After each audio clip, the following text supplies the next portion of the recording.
are now live. Presenter's laptop sound check. Presenter's laptop sound check. Clerk's laptop sound check. Clerk's laptop sound check.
Are we live? You're live. Oh dear, just a sec. Okay, I'm sorry. Are we live? You've been live for a while. Oh, sorry. I'm sorry about that. I'll get my roadmap. Good morning. Welcome to the Agenda Issues Committee for Wednesday, February 2nd. We do have quorum, and I would like to call the meeting to order. Members of the public are advised that our meetings are webcast live by the City of Hamilton and temporarily archived on the city's website. As well, a reminder that all electronic devices are to be switched to a non-audible function during committee meetings. Members are reminded of the 5-minute time limit, which will be adhered to during this meeting. Members can submit another request to speak if they require additional time to ask questions or make comments. At this point, I would like to turn the floor over to the Mayor, who would like to bring a few comments about Black History Month. Mr. Mayor?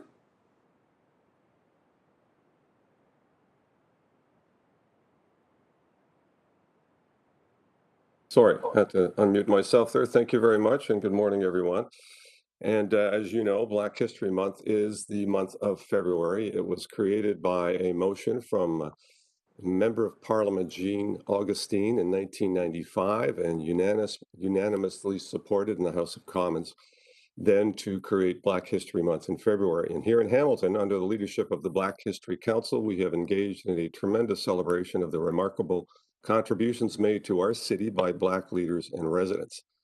Black history has rich roots in our city, from the Griffin House in Ancaster, originally owned by Emerald Griffins, who escaped slavery in 1834, to the Stewart Street Memorial Church in the heart of our city. It continues to be an important part of our community.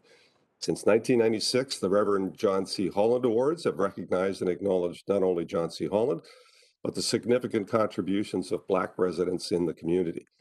I acknowledge the tremendous contributions by members of the Black community over the years, like Lincoln Alexander, Ray Lewis, Bernie Custis, Evelyn Myrie, Dr. Gary Warner, and Sandy Bell, and many, many others, maybe not as notable, but have made significant contributions in our Black community. So working with members of the Black community and the city staff, we have established a web page on the city's website that directs visitors to a number of resources available and highlights virtual events hosted through the Black History Month.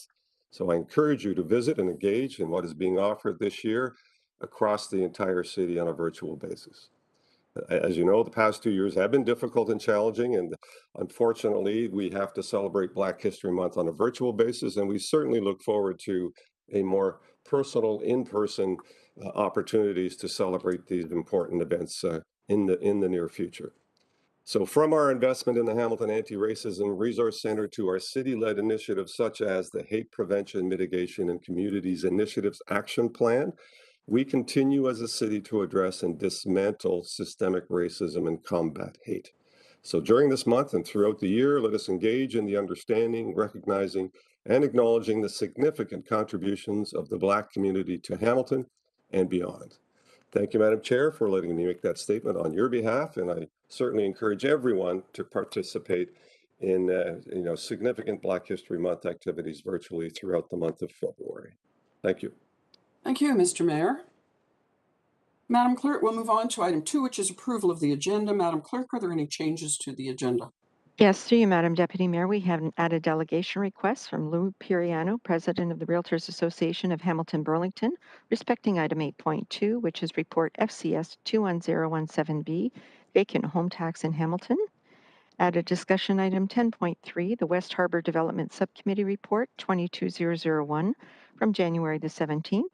Notices of motion, we have item 12.1, local tree planting initiatives in the city of Hamilton. And that one will remain a notice. And general information, we have an amendment to the outstanding business list, a proposed new due date for the Airport Employment Growth District wastewater servicing update and capacity allocation policy. That report was due today. It will be coming forward to the next meeting on February the 16th. And another added item under general information, Councillor Wilson wishes to ask questions regarding the encampments at the City Hall first floor rear doors, and there's no copy for that. Thank you. Thank you, Madam Clerk.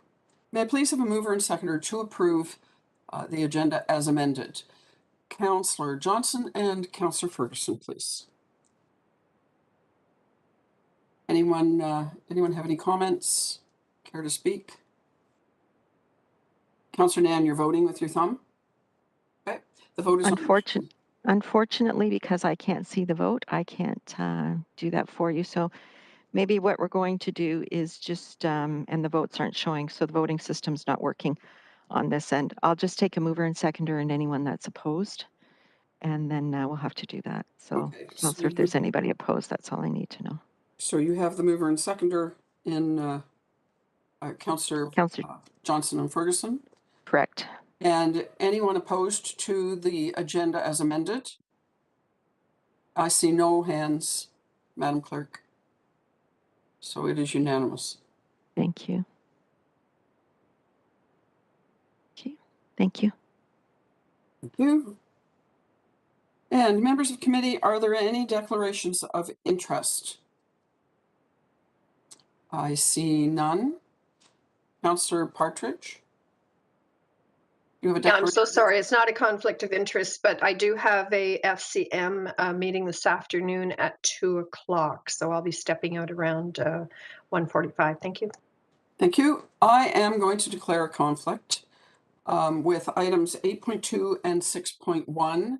They are around the vacant home tax report.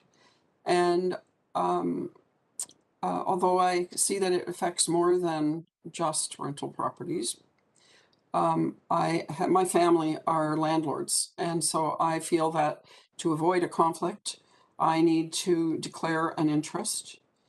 And I will be turning the chair over to Councillor Ferguson as the past deputy mayor when we get to the hearing the delegation for 6.1 and handling the report of 8.2.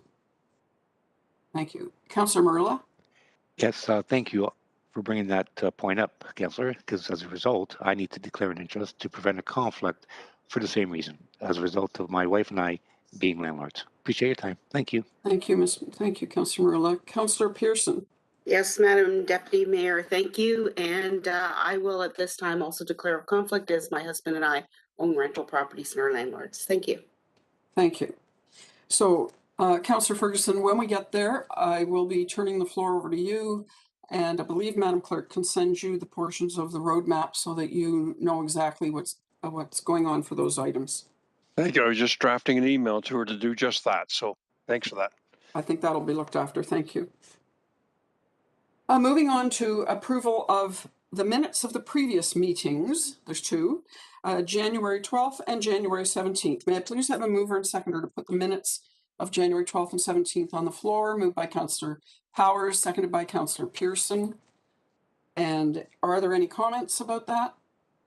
I don't see any comments. So if you wouldn't mind, could anyone who is opposed to anything in the minutes, could they please indicate their opposition by raising your hand?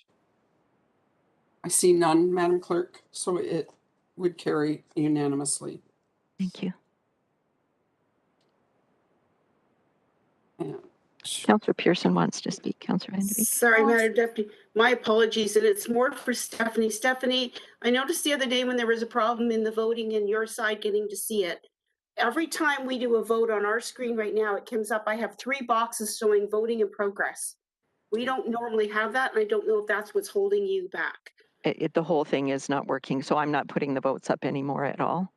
Okay, We're but just there going to do it. 3 boxes now that are in our e-scribe, just so you know. Yes. That's what's freezing. Okay, thanks. Thank Sorry you. about that. thank you. We're on to delegation requests. This is item 6. Councillor Ferguson, would you mind just taking the floor for a mover and seconder to approve the delegation? Yeah, happy to. I just need a mover and a seconder then to approve the delegation's request before you. Moved by Councillor Partridge, seconded by Councillor Powers. Any discussion? Seeing none, any opposed? That motion carries. Back to you, Madam Chairman. Thank you, Councillor Ferguson. I'll take the floor back. We're on to consent items. Sorry, Madam Chair, the vote didn't come up on my screen, so I'm not sure. Is it no longer working? So it is Councillors, not working. And it's not working at all. We're not using it anymore. Oh, thanks, Stephanie. I appreciate that. And Councillor Partridge, I see you, Councillor Pearson, I'll be right to you. Councillor Partridge, we are only indicating opposition or abstention. So, Okay. Councillor Pearson. So, Madam Deputy Mayor, and I know Councillor Ferguson will take the chair at that point, but I have to abstain then as a conflict, and that wasn't indicated. It was indicated that everybody was that no one was opposed, so I have to declare my abstention. Sorry, I need to move on to abstentions. Anyone abstaining, please indicate your abstention. And this is to 6.1, the delegations. Thank you. So that's myself, Councillor Pearson. Well, I'm sorry. You know, the three of you. I have all three of you, Councillor. Yeah, we're sorry. It's a little funny not having the vote. So I have noted that it's Councillors Vanderbeek, Marula, and Pearson for both 6.1 and 8.2, and I will reflect that in the minutes. Okay, thank you very much. You're welcome. Okay, so now we're moving on to consent items. Item 7.1 is the International Village Business Improvement Area Revised Board of Management. May I please have a mover and seconder to put that report on the floor? Moved by Councillor Pearson, seconded by Councillor Wilson. And is there any discussion on this? See none. Well, the vote will be for you to indicate your opposition or your abstention. So we don't have any other abstentions other than 6.1 and 8.2. So I'm not going to bring that up every time. But anyone opposed to this? I don't see any, Madam Clerk. So it would carry. And item 8.1, moving on to item 8.1, which is the COVID-19 verbal update. Jason Thorne, the General Manager of Planning and Economic Development, who is also the Director of the Emergency Operations Center, and Dr. Ninh Tran, Associate Medical Officer of Health, will provide the update regarding COVID-19. Mr. Thorne, the floor is yours. Or Mr. Tran, whichever one of you would wish to start. Thank you very much. I'll start, and then I will throw things over to Dr. Tran if he has anything to add from a public health standpoint. But good morning, Deputy Mayor, Mr. Mayor, members of council. I have a few things to share this morning from the Emergency Operations Center, largely related to the reopening of a number of city facilities as a result of the easing of some of the public health measures that took effect on Monday of this week. So these updates have been also reported to the public and to the media. I'll start with arenas. So our arenas reopened to permit holders on Monday with public health measures in place, which includes a 50% capacity limit. Our public program, things such as public skating, are also resuming as of Monday in a phased approach across our arenas. Our rec centers will also be reopening at 50% capacity. So drop-in aquatic programming, gym programming will begin Monday, February the 7th. And the schedules for that should be available later this week, and reservations will be available 25 hours prior to the start of each program. So this includes our pool programming, things like open swim, length swims, gym programming at select locations, and court sport programming. Water Fit program will also resume effective February the 21st. We have started to have some of our redeployed staff return to our rec team, which has allowed us to resume golf operations as well. So that's disc golf and winter golf. Of course, that's always dependent upon weather conditions. For our senior centers and clubs will be able to reopen starting on February the 7th. The details of that does require coordination and confirmation with the board of directors of each of the locations. And then our Senior Center Without Walls phone program will also resume starting on February the 7th.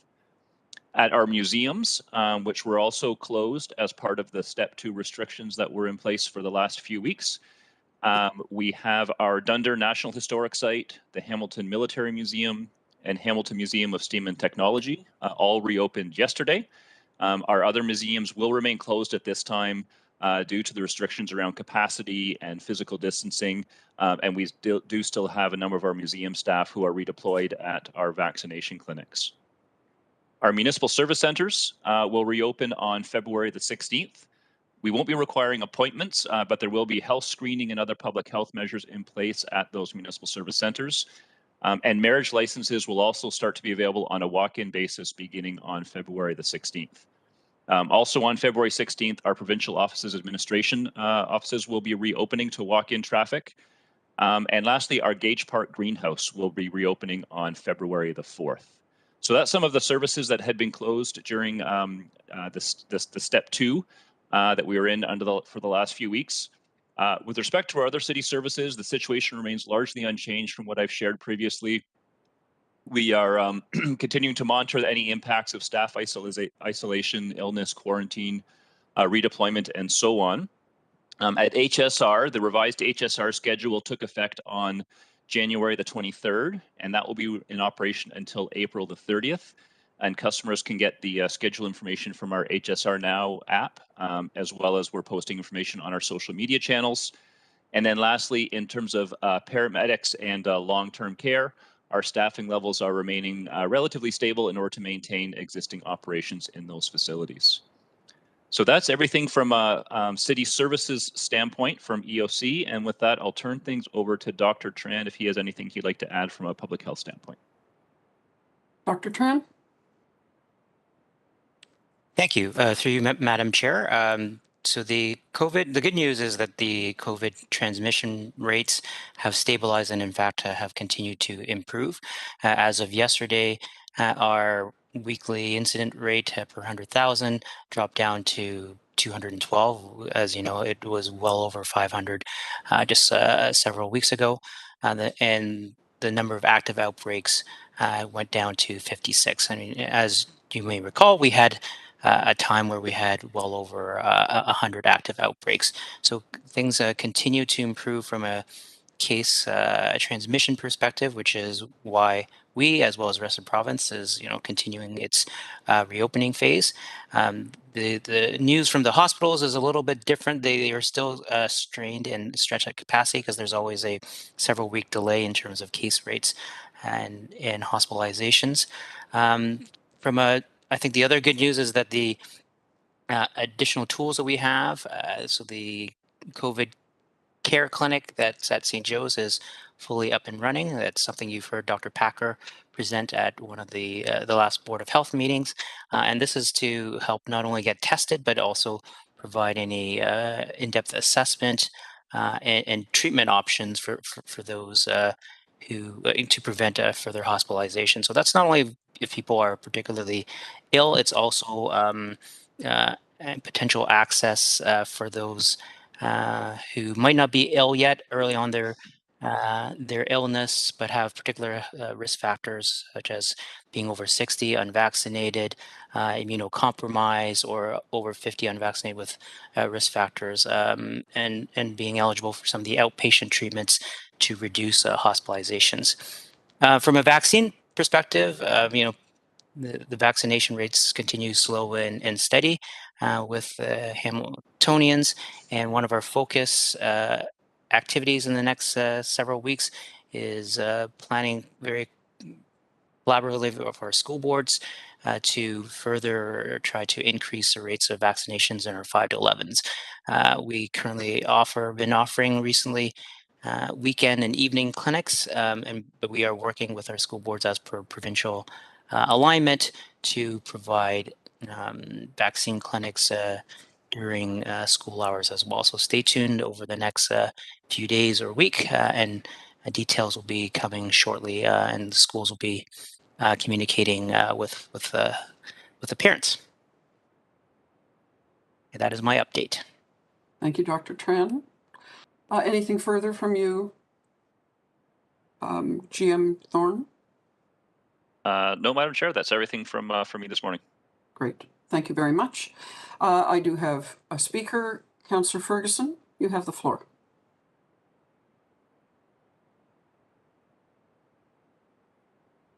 I'm not hearing you if you're speaking. I'm sure it's eloquent, but you need to check your mute button. Yeah, technology, eh? Thank you for that. Thank you for tipping me off, because it does show I'm unmuted in my little circle thing. But Jason, I heard the news media, and I just want to make sure they're getting this right, that if people want to return to work, they can, their workplace. And if that is true, are some of our employees now coming back to City Hall? Jason? Yeah, so through the chair, in terms of the return of city staff to the workplace, so yes, to the first part of the question, there had been the province in the step 2 had put in place the direction that any staff, any employers that could have their staff work remotely should do so. That still remains the advice. It's no longer part of the sort of the provincial order or regulation. I can speak to in terms of city staff. Council will recall that we had put in place a pretty comprehensive return to workplace plan back before the holidays that would have been taking effect, well, more or less now, I guess, with a gradual and phased return to the workplace for those city staff who are continuing to work remotely. That obviously was all put on pause as a result of Omicron.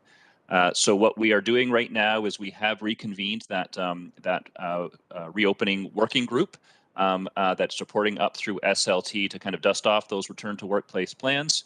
I don't have a specific date to share yet, but we are hoping to do that very soon to communicate that out. We have committed to our staff that we'd be giving them a month's notice as to what that date would be for when they'd start to return to the workplace.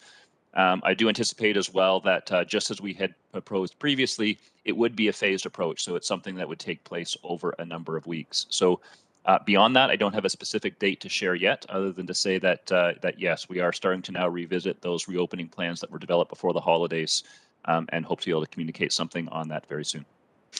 Can our municipal service centers about to reopen now?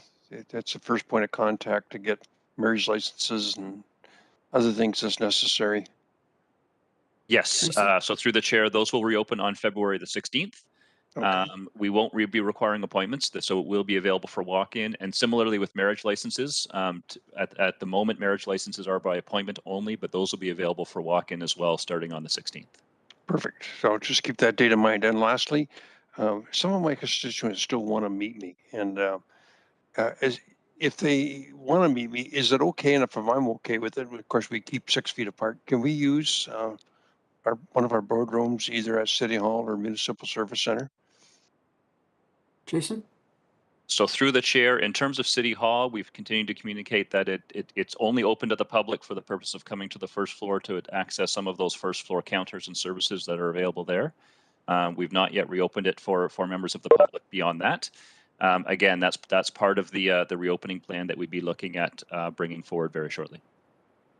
So the answer is no, even at the Municipal Service Center for the little boardroom we have there?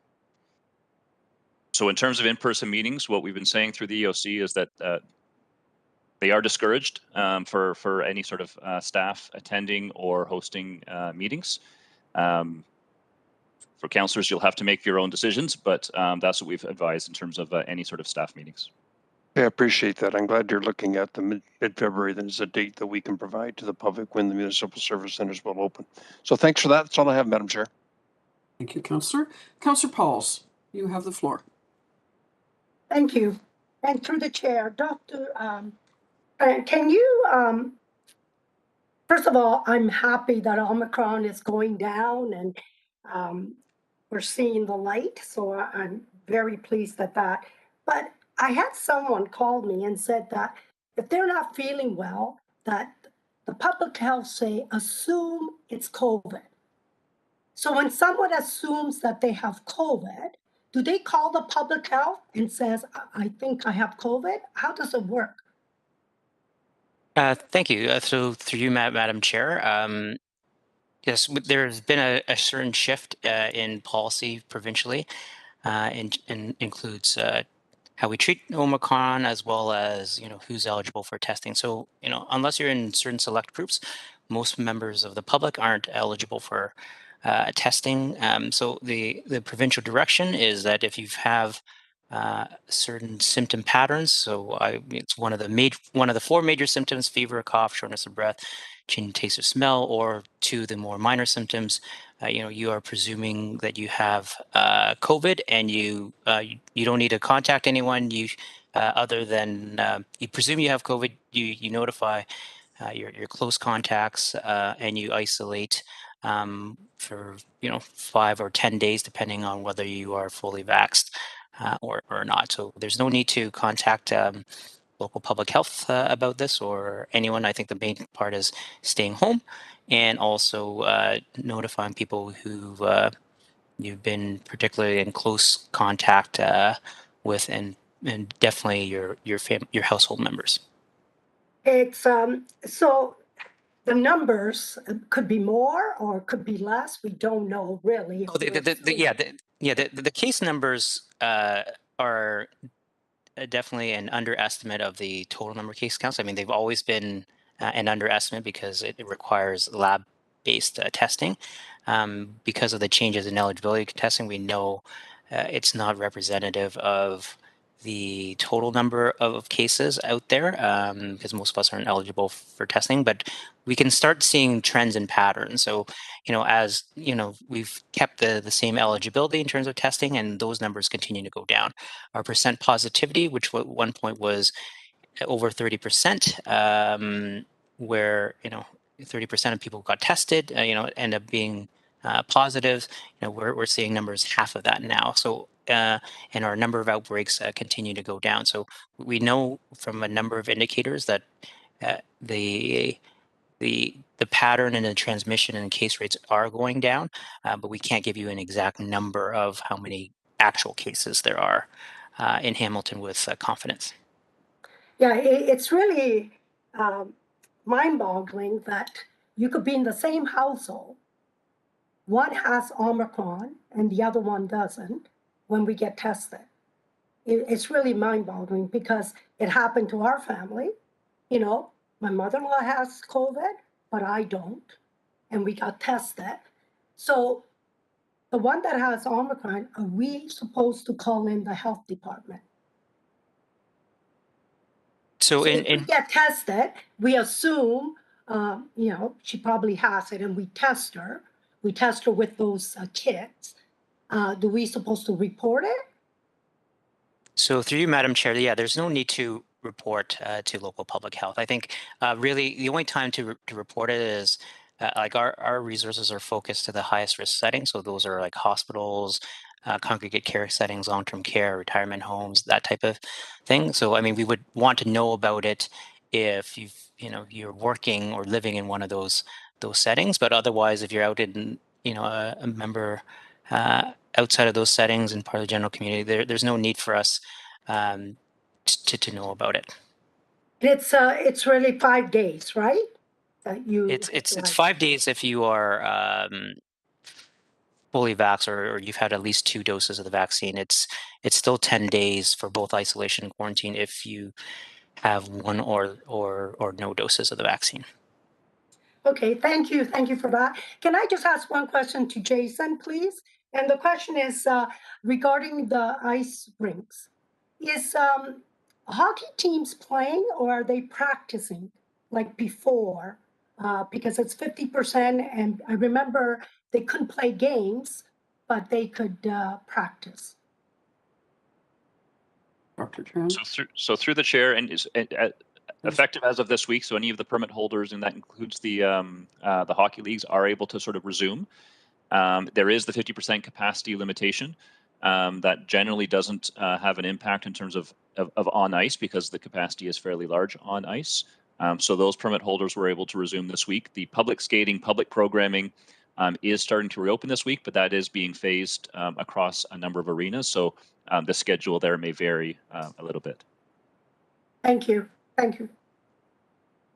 That's it, Councillor Pauls? Thank you. Councillor Wilson, the floor is yours. Thank you, Chair. Mine is a jurisdictional question. So either to Dr. Tran, maybe Solicitor Spracklin, or GM Thorne, I'm in your hands. If someone could just clarify publicly the jurisdictional responsibility for putting in place restrictions for inter-provincial and travel, public health restrictions, masks, etc. Does that rest with the province or the federal government or the local health unit, please? Jason? Or Dr. Tran? So through the chair, I might refer this one to Stephen Spracklin to elaborate on a little bit more, but I did hear a number of different things in the councillor's question. So for example, we do have our local masking bylaw. I think I heard masking referenced, but Stephen can probably do a better job in terms of the jurisdictional question. Thank you. Stephen? Certainly, through you, Deputy Mayor Vanderbeek, to Councillor Wilson. There are a whole host of issues in your question if we can deal with interprovincial travel. So when we look at relationship between provinces and travel in general and transportation, those are normally managed by the federal government. So direction with regards to interprovincial travel and transportation would be with the federal government.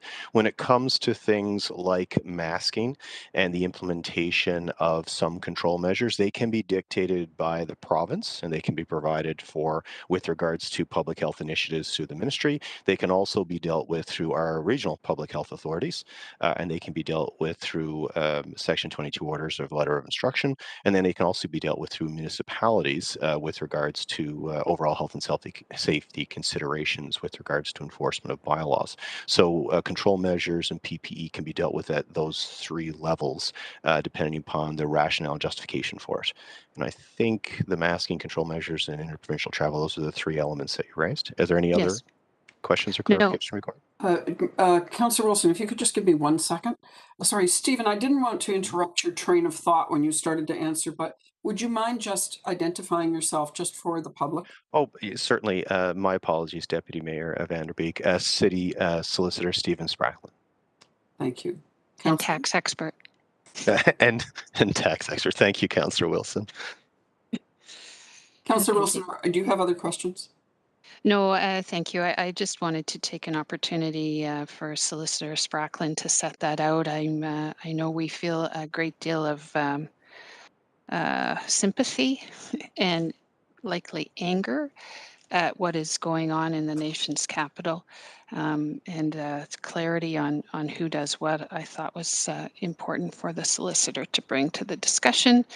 And my thoughts are with the small businesses and the residents who are trapped in their homes, not able to open their businesses because there's a convoy of individuals who have a right, of course, to protest, but in so doing are actually curtailing the very activities which they are purporting to speak to. Thank you. Thank you, Councillor. Well said. I do not have anyone else on the speakers list. So if I could, I would appreciate a mover and a seconder. Do I have a mover and a seconder on this? I don't think so. No, not yet. Okay, I need a mover and seconder to receive the presentation. Moved by the mayor and seconded by Councillor Partridge. And we will be voting. So Councillor Jackson, nice to see you. We are doing all of our, I see your hand. We are doing, just for your information, we're doing all of our voting as being opposed, only the opposed votes, because our voting system for public information as well is not working today. And so we're having to vote and the clerk can't see everyone. So if you are opposed to the receiving the presentation, please indicate with a raised hand. I see no one opposed, so the vote carries, Madam Clerk. Thank you. Thank you. And next on the agenda is item 8.2. Am I right? Correct. Yes, we are. It's item 8.2, and I have declared a conflict with this item due to my family owning rental property, as did Councillor Marula and Councillor Pearson. So I will be abstaining from discussion or voting, as will they. And I am going to have to turn the floor over to the previous Deputy Mayor, Councillor Ferguson, to handle this. I also declared an interest in 6.1, but apparently there's another one, which is item, I'm sorry, what is it, Madam Clerk? Through you, Madam Deputy Mayor, that would be, as the delegate was approved to speak today, he will be speaking under item 9.1. So it will be for all three of you as well. So it would be 6.1, 8.2, and 9.1. And 9.1. Okay. Yes. So Councillor Ferguson, I'll just turn the floor over to you right now, if I could. And thank you for doing this. And Councillor Ferguson, you're muted. Yeah, thanks, Madam Chair. Just a quick question to our clerk. You know, the vacant home tax comes with recommendations, and we did approve a delegation So would it not be fair to have the delegates speak before, in fact, we make this decision? No, through you, Acting Deputy Mayor, in the roadmap, what we are doing is we are going to hear the presentation, so the delegate also hears the presentation. Then just below receiving the presentation, we are going to defer consideration of this report until after the delegate has spoken, and then we're going to go back and consider item 8.2. Okay, thanks for clearing that up. I No just gotta problem. get back to my email. Here it is. Just give me a sec. Okay, now we're going to go back then to 8.2, and it's the vacant home tax in Hamilton. Gee, So, Mr. Deputy Mayor, it won't show as well in your roadmap that Kirk Weaver is going to introduce it before Gloria comes on. no, it doesn't say that. It asked me just to go ahead and introduce Gloria. So I realize that I found out after the meeting began this Okay. morning, so Okay, I'm trying to do this on the fly, so sorry. So Me too.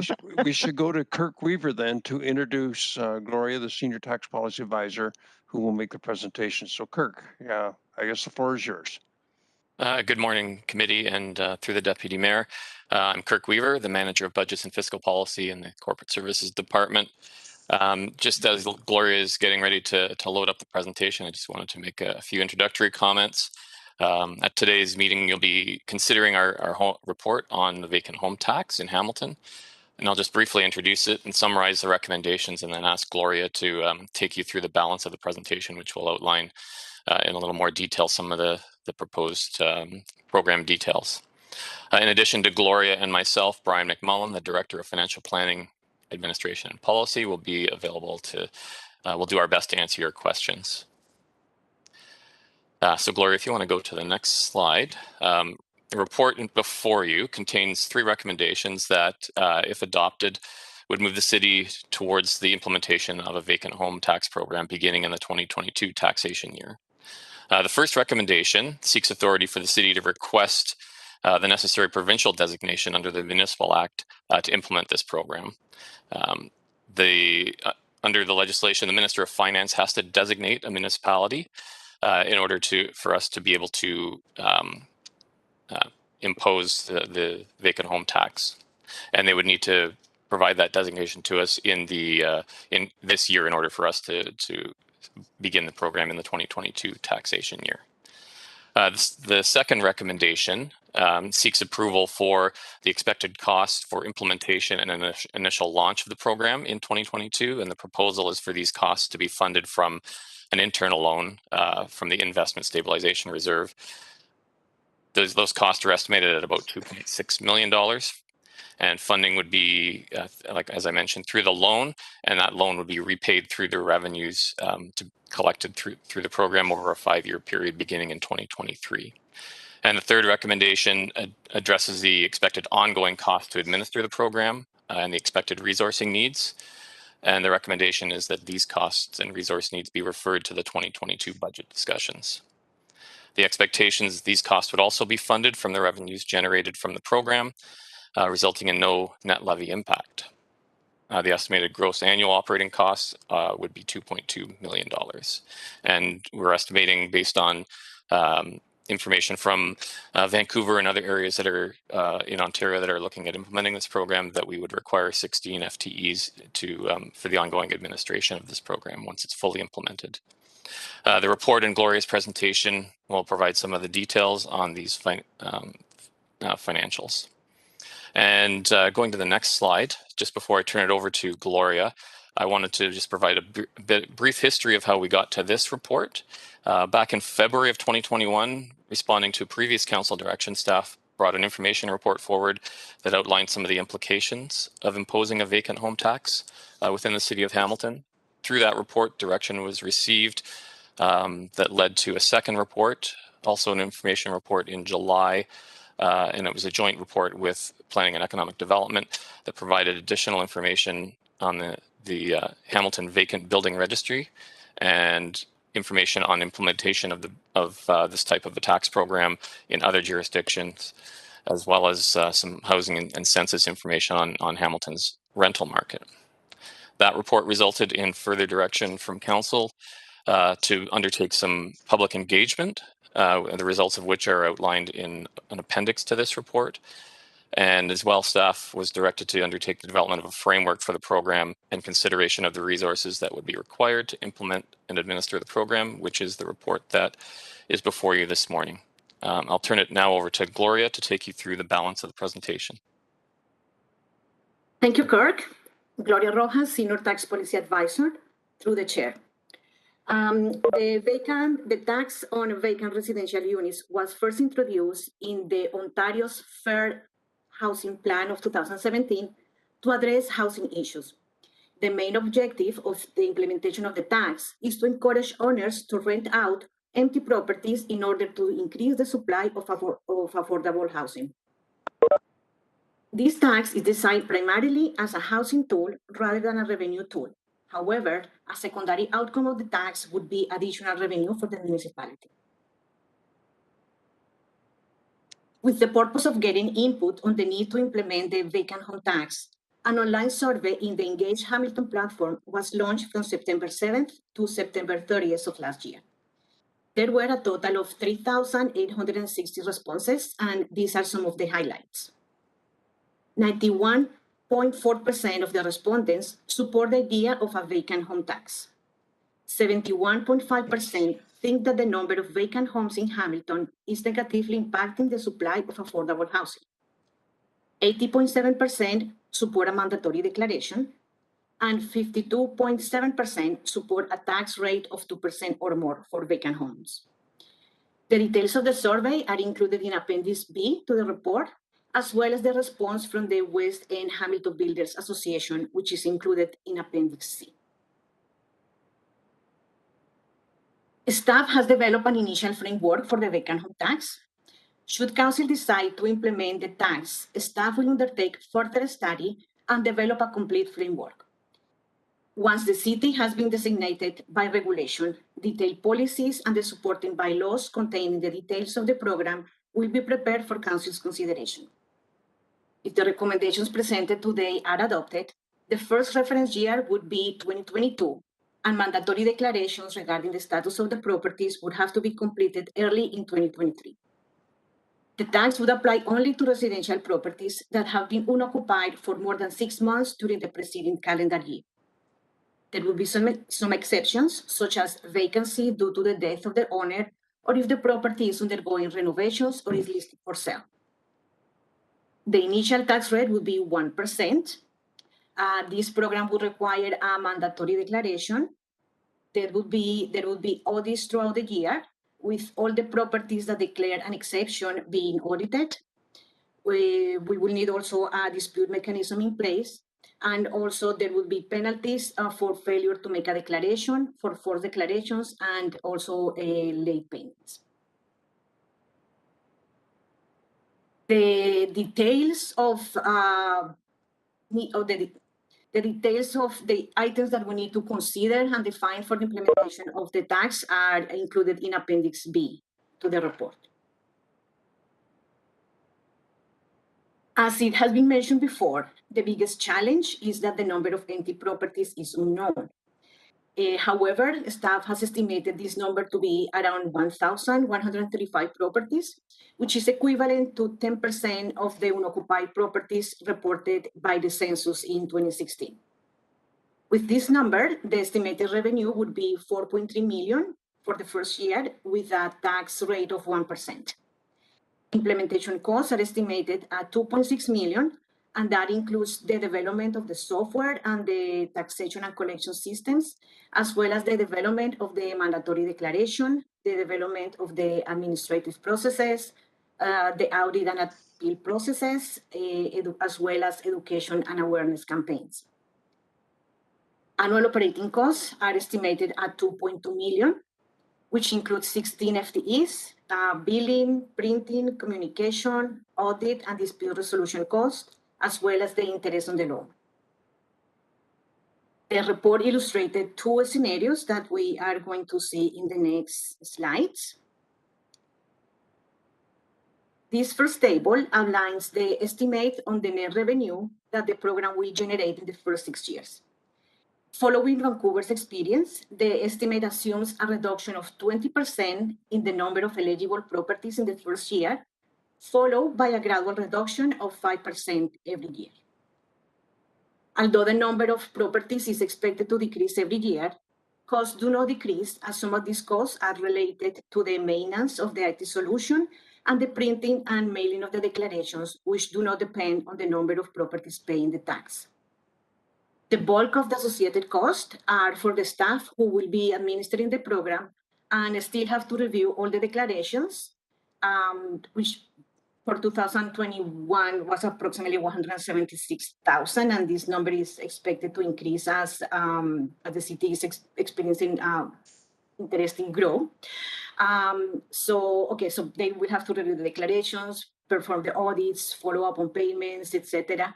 And all these tasks are must be completed every year, regardless of the number of properties that have to pay the tax. According to this estimate, in the first 6 years of the program, there will be approximately 17 million in revenue and 13.8 million in expenses. That will leave approximately 3.3 million for city initiatives. The actual cash flow will depend on the schedule to repay the loan from the reserves. It is important to recognize that the residential market is strongly related to the composition of the population, as properties owned by non-residents are more likely to be left vacant for speculative purposes. The 2016 census showed that 15% of the population were non-Canadian citizens and 5% were non-residents.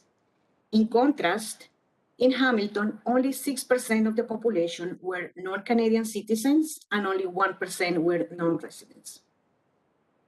Based on those statistics, staff believes that having only 0.5% of the properties paying the tax is also a possibility. The second table that we are seeing now shows the net revenue over the first 6 years of the program, with an estimate of 880 properties paying for the tax, which is equivalent to 0.5% of the total residential properties, and is also the parameter that Ottawa is using for their estimates. Under this scenario, the revenues will not be sufficient to cover the expenses of the program in the midterm. And while the main objective of this program is to increase the stock of properties, it is important to note that there will not be any funds available from this program to dedicate to any other city priorities. This next table summarizes some of the implementation details from other municipalities. The numbers for Toronto, Ottawa, and Peel are estimates, as they have not fully implemented the programs. I'm not going to go into detail of each municipality. I just want to highlight a couple of things. One is that estimates are all over the place, with implementation costs being anywhere from 3.5 million in Ottawa to 12 to 15 million in Peel region. And second, I want to highlight that every one of these municipalities is projecting higher revenues than Hamilton, even with a lower percentage of properties paying the tax. For example, Ottawa is estimating a revenue of 6.6 million in the first year of the program, with only 0.5% of the residential properties paying the tax, while Hamilton is estimating 4.3 million, with approximately 1% of the properties paying for the tax. We also learned recently that the City of London already submitted a report indicating that they won't be implementing the tax. And finally, there are many other considerations that has to be taken into account for the implementation of this tax. For example, we need new job descriptions for all the positions responsible for the program. We need to define the audit and enforcement processes. We need to define an appropriate dispute resolution mechanism. We have to develop the billing and payment systems, reporting systems, and many more. Also, currently, the city is exploring the possibility of changing the tax billing software. So if council decide to approve the implementation of the vacant home tax for the 2022 taxation year, it will have to be done in the current system, but this investment might be of short-term value if the city chooses a new property tax billing software. And finally, in 2021, the federal government announced its intention to impose a 1% tax on the value of properties that are considered vacant or underused and are owned by non-Canadian or non-residents. While the city acknowledges that there might be properties that could be subject to both taxes, the city is in no position to control any issues regarding the federal program. And with that, we are available to answer any questions that you may have. Okay, thanks very much, Gloria. Can you just take the presentation down now so I can see the grid?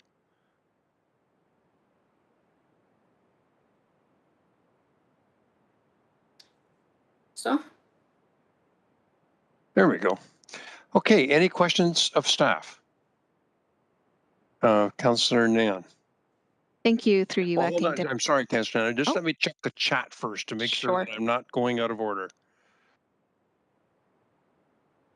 Oh, just asking if it's working, but it looked like Councillor Wilson wanted to go on the list and Councillor Powers. So I'm sorry, Councillor, I'm going to have to go to Councillor Wilson first. No, Councillor, through you, Mr. Deputy Mayor, if you scroll to the very bottom, you will see the speakers list is Nan, Wilson, and Powers. Thank you. You're welcome. I'm trying to flip the screens around because I don't have the roadmap printed out. So yeah, you're on, Councillor Nan. You're doing great on the fly, Councillor. No worries. So first off, I just wanted to say thank you to staff for preparing the report. Manager Weaver, Senior Tax Policy Roja, and Director McMullen. I really appreciate the report that's before us, the thoroughness, the clarity that's there, especially in terms of building it out from the perspective of being a policy that has no net levy impact in terms of administrative costs and operationalizing it. I think that's key, given the goal of the policy being one that is a housing policy versus a tax revenue generation policy. As well as really happy to see the report back in terms of the public support and the results of the Engage Hamilton survey. 3,860 responses on a tax policy is probably unprecedented for the city, and glad to see that there was a 91% support for the tax coming through. I did have a couple of questions related to the presentation. So in the report, it's estimated that we would apply the 1% to about 1,135 properties. Could you just review again, how did we come to that estimated number? And is there a possibility of, what would it take to refine that number? Or are you saying that we need to kind of get the program rolling in order to identify the number of properties? Thank you. Through the chair. We estimated that number based on Vancouver's experience. Vancouver and Hamilton had a relatively similar number of properties. And we compared those numbers to the numbers in the census and the results that Vancouver has already published. So we think that number is a possibility. But as we saw in the last table, other municipalities are projecting different numbers. Vancouver is projecting only 0.5% of their total, residential properties. So it's a guesstimate, and the only way that we will have to know the exact number of properties is when the program is already launched and we collect all the declarations. Thank you. In terms of the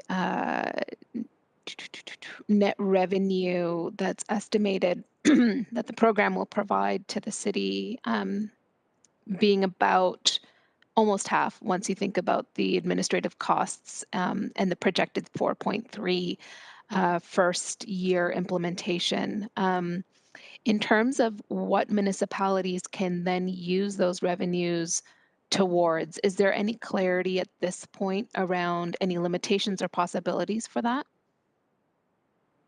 Not that we are aware of. We know that Vancouver has used the funds to invest in housing programs. Yep. And we believe that that's Toronto's intention as well. Yep. Kirk, if you want to add something. Yeah, through the deputy mayor, we're not aware of any restrictions. It would be a council decision on how to apply and what initiatives to apply those funds to, and likely through recommendations from staff. But as Gloria mentioned, Vancouver has applied them to housing initiatives, and our understanding is Toronto's intent is the same. Thank you.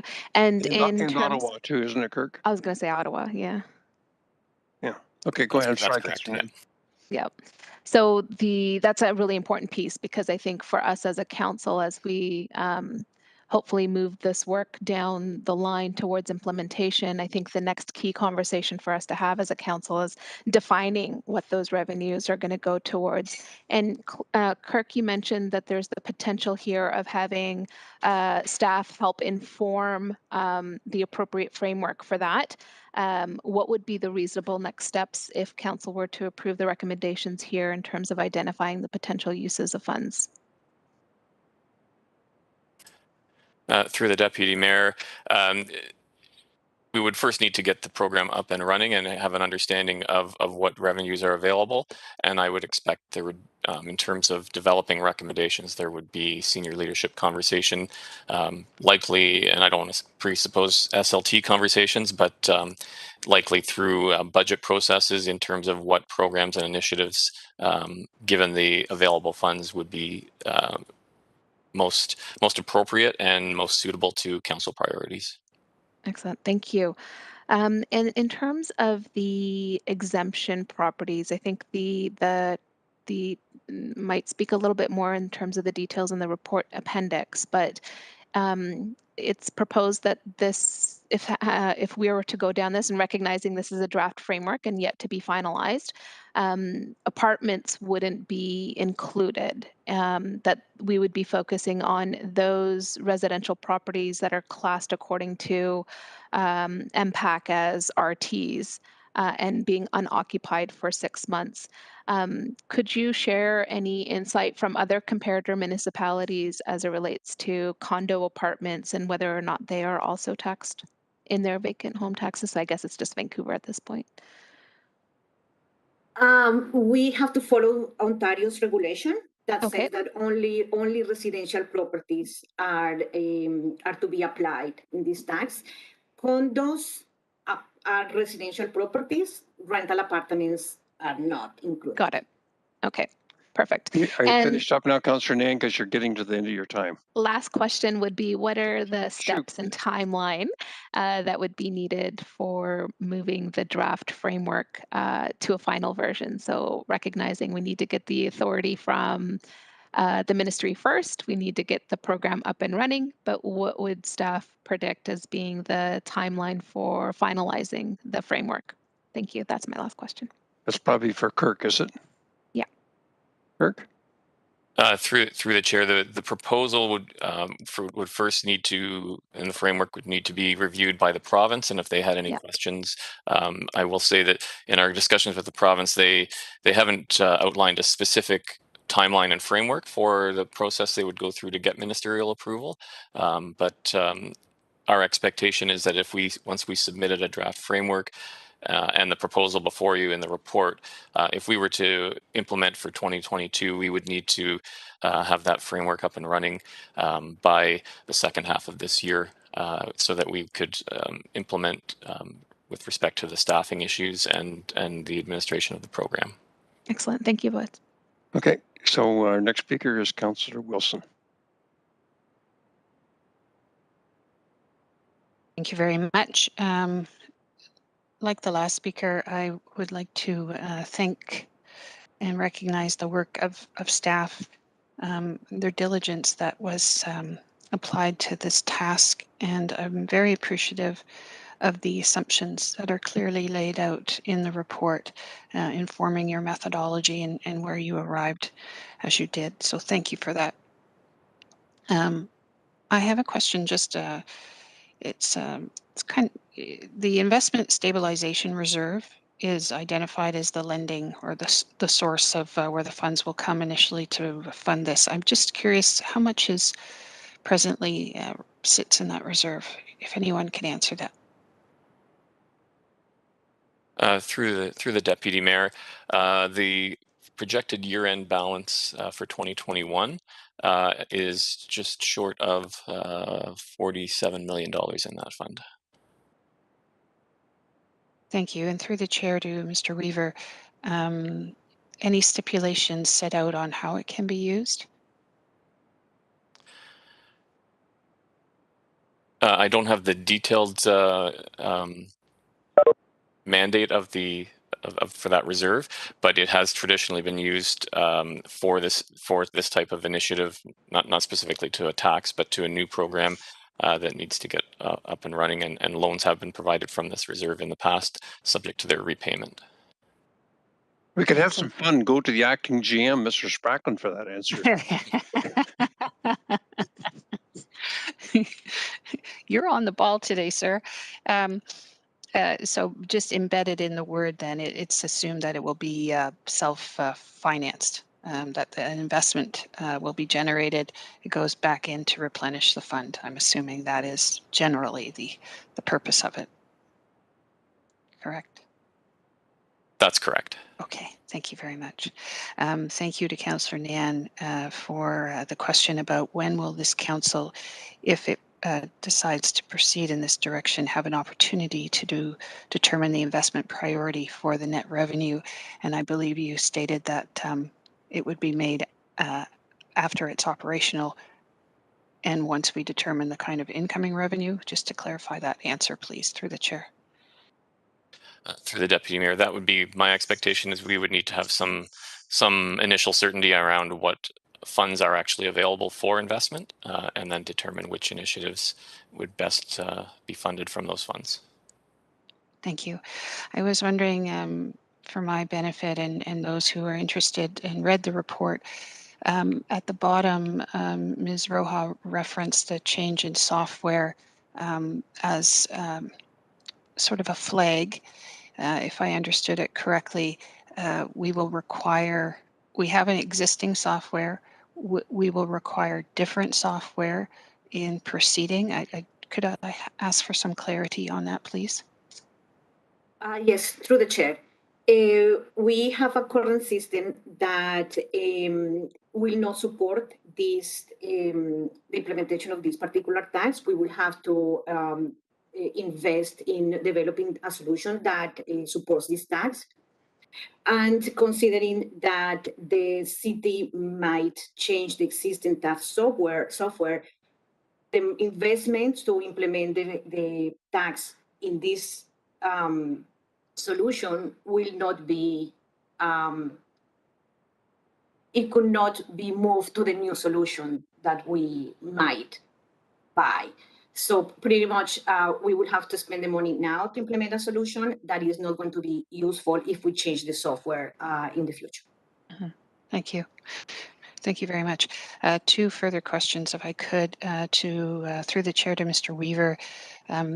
Everybody is banging the drums about we can anticipate an increase in interest rates as a way in which to try and combat inflation. Is that at all a factor in your assessment of risk in the future, through the chair?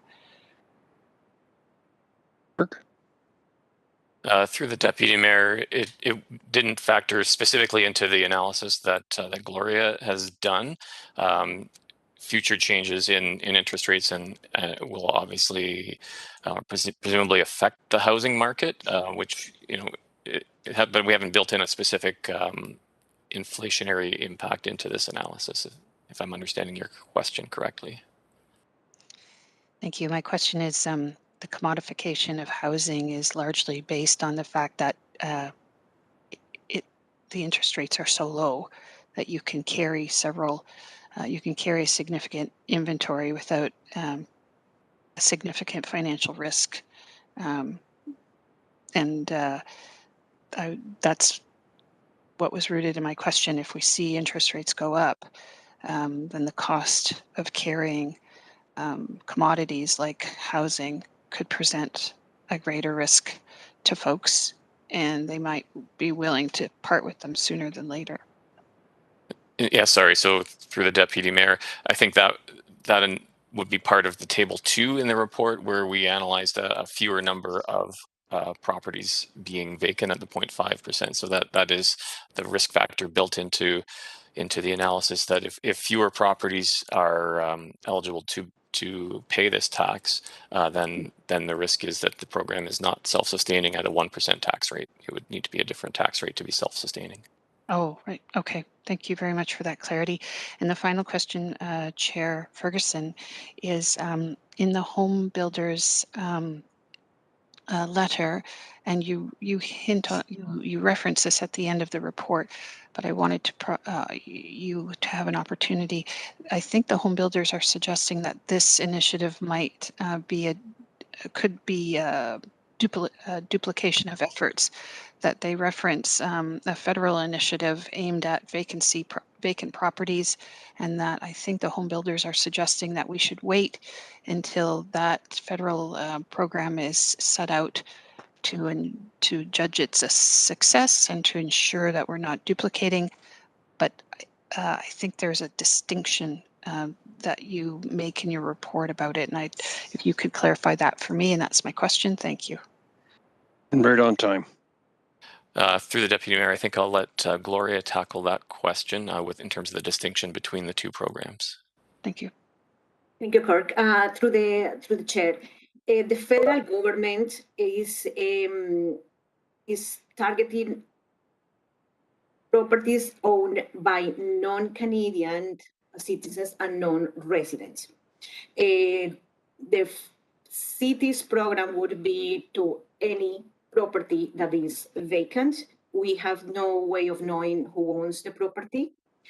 So that's why we say that there is a possibility that some properties might have to pay both taxes. But again, there is no way for us to know which ones.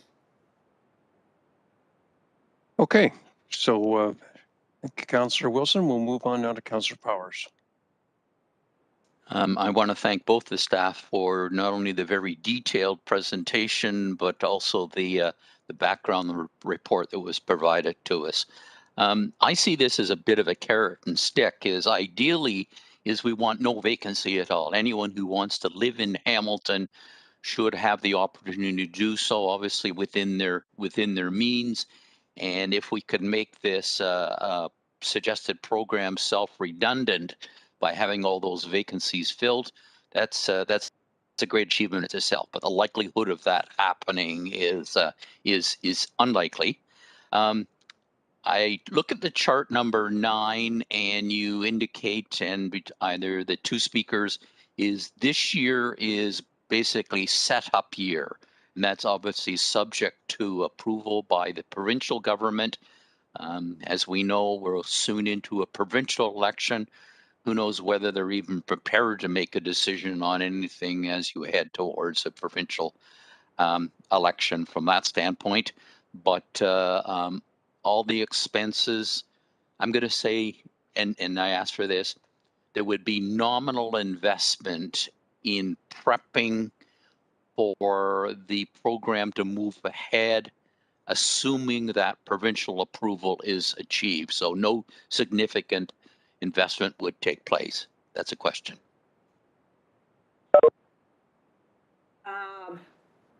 Do you want me to answer, Kirk? Yes, please. All right. As Kirk wants to take it, I'll leave it between you two to decide. But go ahead, Gloria. You volunteered. I'll start, and if Gloria wants to add, through the chair, the recommendation B in the report seeks approval for implementation costs in 2022 of the $2.6 million, which would include all the setup and the IT, as well as a part year of the staffing requirements that would be required, because we wouldn't need to fully staff up until later in the year as the program gets ready to launch. So there would be an investment of approximately $2.6 million in 2022 to set up the program. So we would still spend $2 million even if the province turns down our request for approval for the program to proceed? Through the deputy mayor, we would wait. The first step in recommendation A would be to seek the approval. And to your point about how long they take, there would reach a point if they hadn't, announced or provided approval till late this year, too late in the year. It may not be possible to start the program for the 2022 tax year if we're not able to make those investments early enough. But we would certainly not advance much investment in advance of getting the approval from the province. Okay. And my second question, Mr. Chair, is, am I permitted? Yep, you got lots of time. Yeah. So my second question is that let's assume the approval is granted and we proceed in order to put the mechanism in place in order to implement this this program upon its final approval. Then basically what it would be is you calculate it based on 6 months back from kind of the date that you identify. So I'll use an example. Let's say we get the approval and you identify a property at XYZ Street in December of 2022.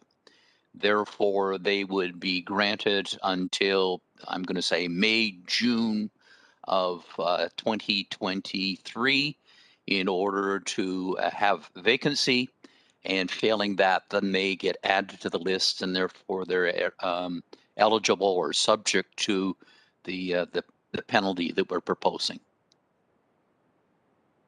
Question? Through the deputy mayor, I think Gloria may be best to provide that level of detail. Through the deputy mayor, if we start implementing the tax in 2022, then 2022, this year, will be the first reference year. And then early in 2023, maybe January or February, that's something that we will have to define. All the properties will have to declare if they were empty for more than for six months or more during 2022. Okay. So this would be the first reference year. Declarations would be in the, early 2023, and then they will be billed in the first semester of 2023. So the answer to my question was yes, with an expansion. So nothing further other than I commend staff upon the approach and the detail that went into it. And equally, I'm impressed by the public outreach and the support back from the public for it's very unusual to have support for a taxation that's being proposed, but it's equally important that we provide housing, and vacant housing does not assist the housing needs that we have. Thank you, Mr. Chair. Okay, thank you. Next speaker is Councillor Pauls. Thank you. My question is, through the chair, is page 9, and as the total vacancies decrease, or total revenue decreases. And if you look in 2027, we would lose money, and at the end of it, we would lose $532,000. Now, my question is, if we implement this, we hire 16 FTEs, what do we do with them as the decrease of properties come down? You're saying we have 1,135. Then 2023, 880, and it goes down and down and down. What happens to the FTEs? What happens at the end? We'll be losing money. Through the deputy mayor, the FTEs are, and I'll let Gloria provide more detailed explanation, but the FTEs are typically for the reviewing the declarations, and so we would still require the same every property to declare, even if there are fewer properties that are eligible to be taxed as a result of that. So we're anticipating the same number of FTEs despite a fewer number of eligible taxable properties over the period of that's in the table. The second table that's referenced in the report is on the assumption that we have fewer properties eligible for the tax from the beginning of the program, rather than the 1%. It would be a 0.5%. So Gloria, I don't know if you have more detail to add. Through the chair, yeah, that's pretty much it. What happens with the FTEs is that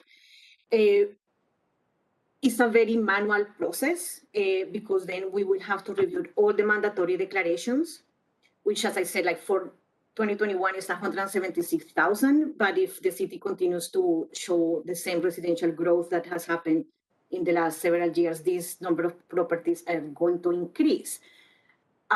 So it's very manual because we have to review all the properties, and then we will have to calculate penalties or interest. We will have to bill them. So all that has to be done regardless of the number of properties that are actually paying the tax. Gloria, I'm sorry, before you continue, councillors, I just want to remind you that just to confirm, we are just asking questions of the presentation right now, not of the report. We're going to defer debate on the report until after the delegate has been heard.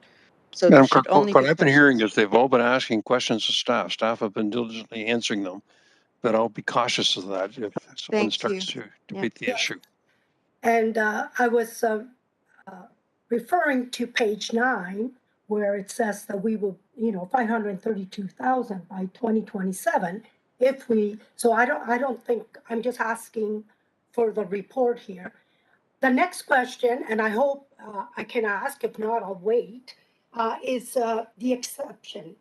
You said if it's vacant for sale, if the house is vacant because of sale, if it's a debt or renovation. How many of those 1,000, can I ask the question? I want to be careful here. Out of the 1,137, how many were because of rental, because of sale, because of debt? Perfectly reasonable question, Councillor. Thank you. Through the chair, that number is, we wouldn't know how many of those, that number is arrived at through an assumption as a percentage of the total number of properties. Until we implement the program, we wouldn't know exactly how many properties in the city qualify for any of the exemptions that we identify in the program. I don't know, Gloria, if you know if through Vancouver's experience, if they have that kind of data. But for the purposes of this report and the presentation, the number of properties eligible for tax was an assumption based on a percentage of the total number in the city, not how many would qualify for any particular exemption. Okay, so to be clear, then it could be less, a lot less, if we put those exceptions, right? Is that what I'm hearing? We're assuming that they weren't going to be put for sale. We're assuming there was a death related, and we're assuming they weren't renovating. So the real number, we do not know. So Kirk, just so the question is clear there, for the benefit of all members of council, including Councillor Pauls, have you assumed on every vacant house that they don't meet the criteria of an exemption? Yes, through the deputy mayor, the 1,000, and I don't have the number right in front of me, but the 1,100 properties that we estimate would be eligible to be taxed, we are assuming would not be eligible for exemptions, and that's based on the experience in Vancouver, where that's the percentage of properties that were eligible for to pay the tax. Okay. Good question, Councillor Pauls. Anything else? I'm just, we'll have some more questions when we hear the delegate. Thank you.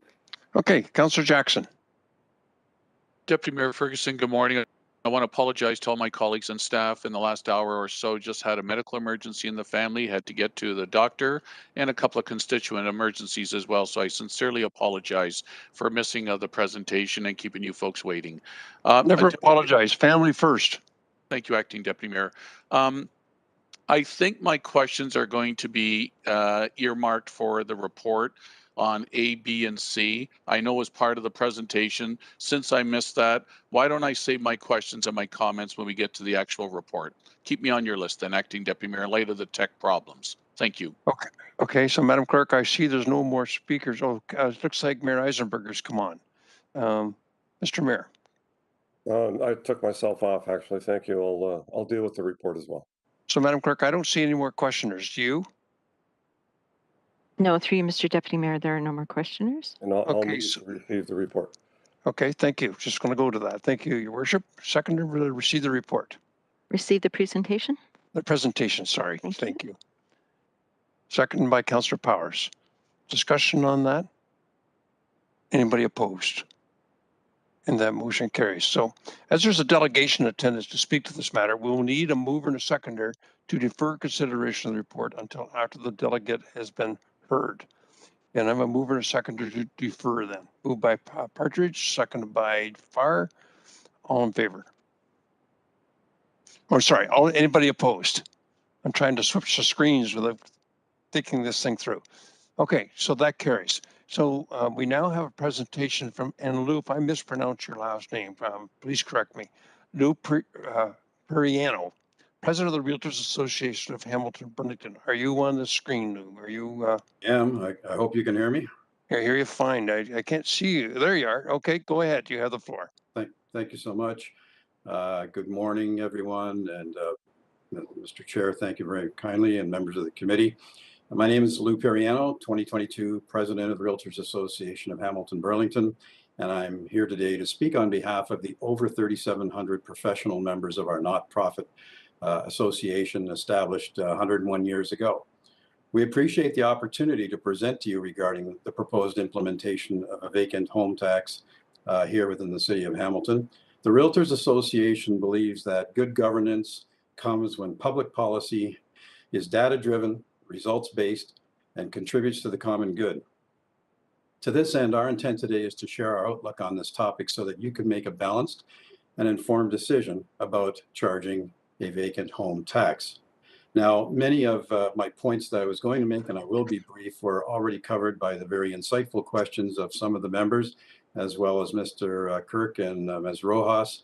So I try not to belabor those and repeat those.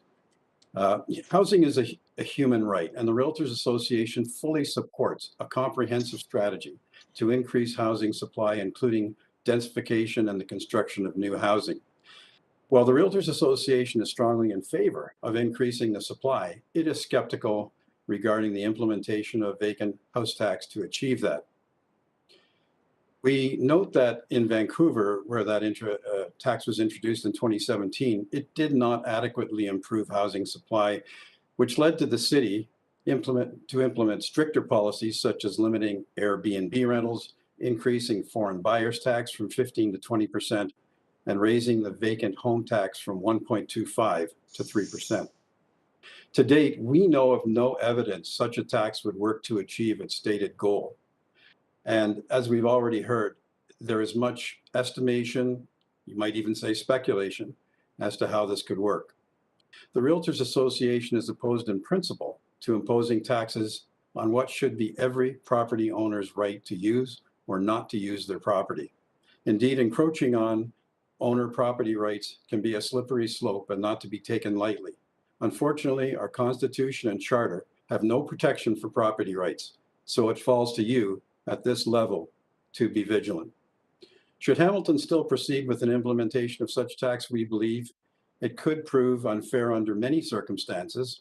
An unknown number of critical exemptions in the interest of fairness would need to be included, and some of them you've already gone over, such as medical reasons why somebody could not occupy a property, death, court restrictions prohibiting the occupancy, waiting for probate to come through on a vacant house, and probably many others.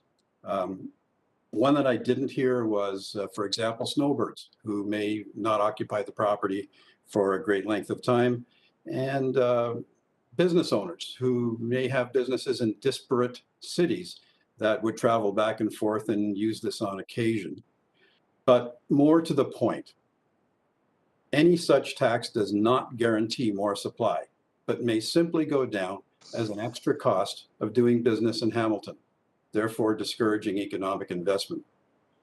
The federal government's 1% tax has already been mentioned, and that is an additional burden.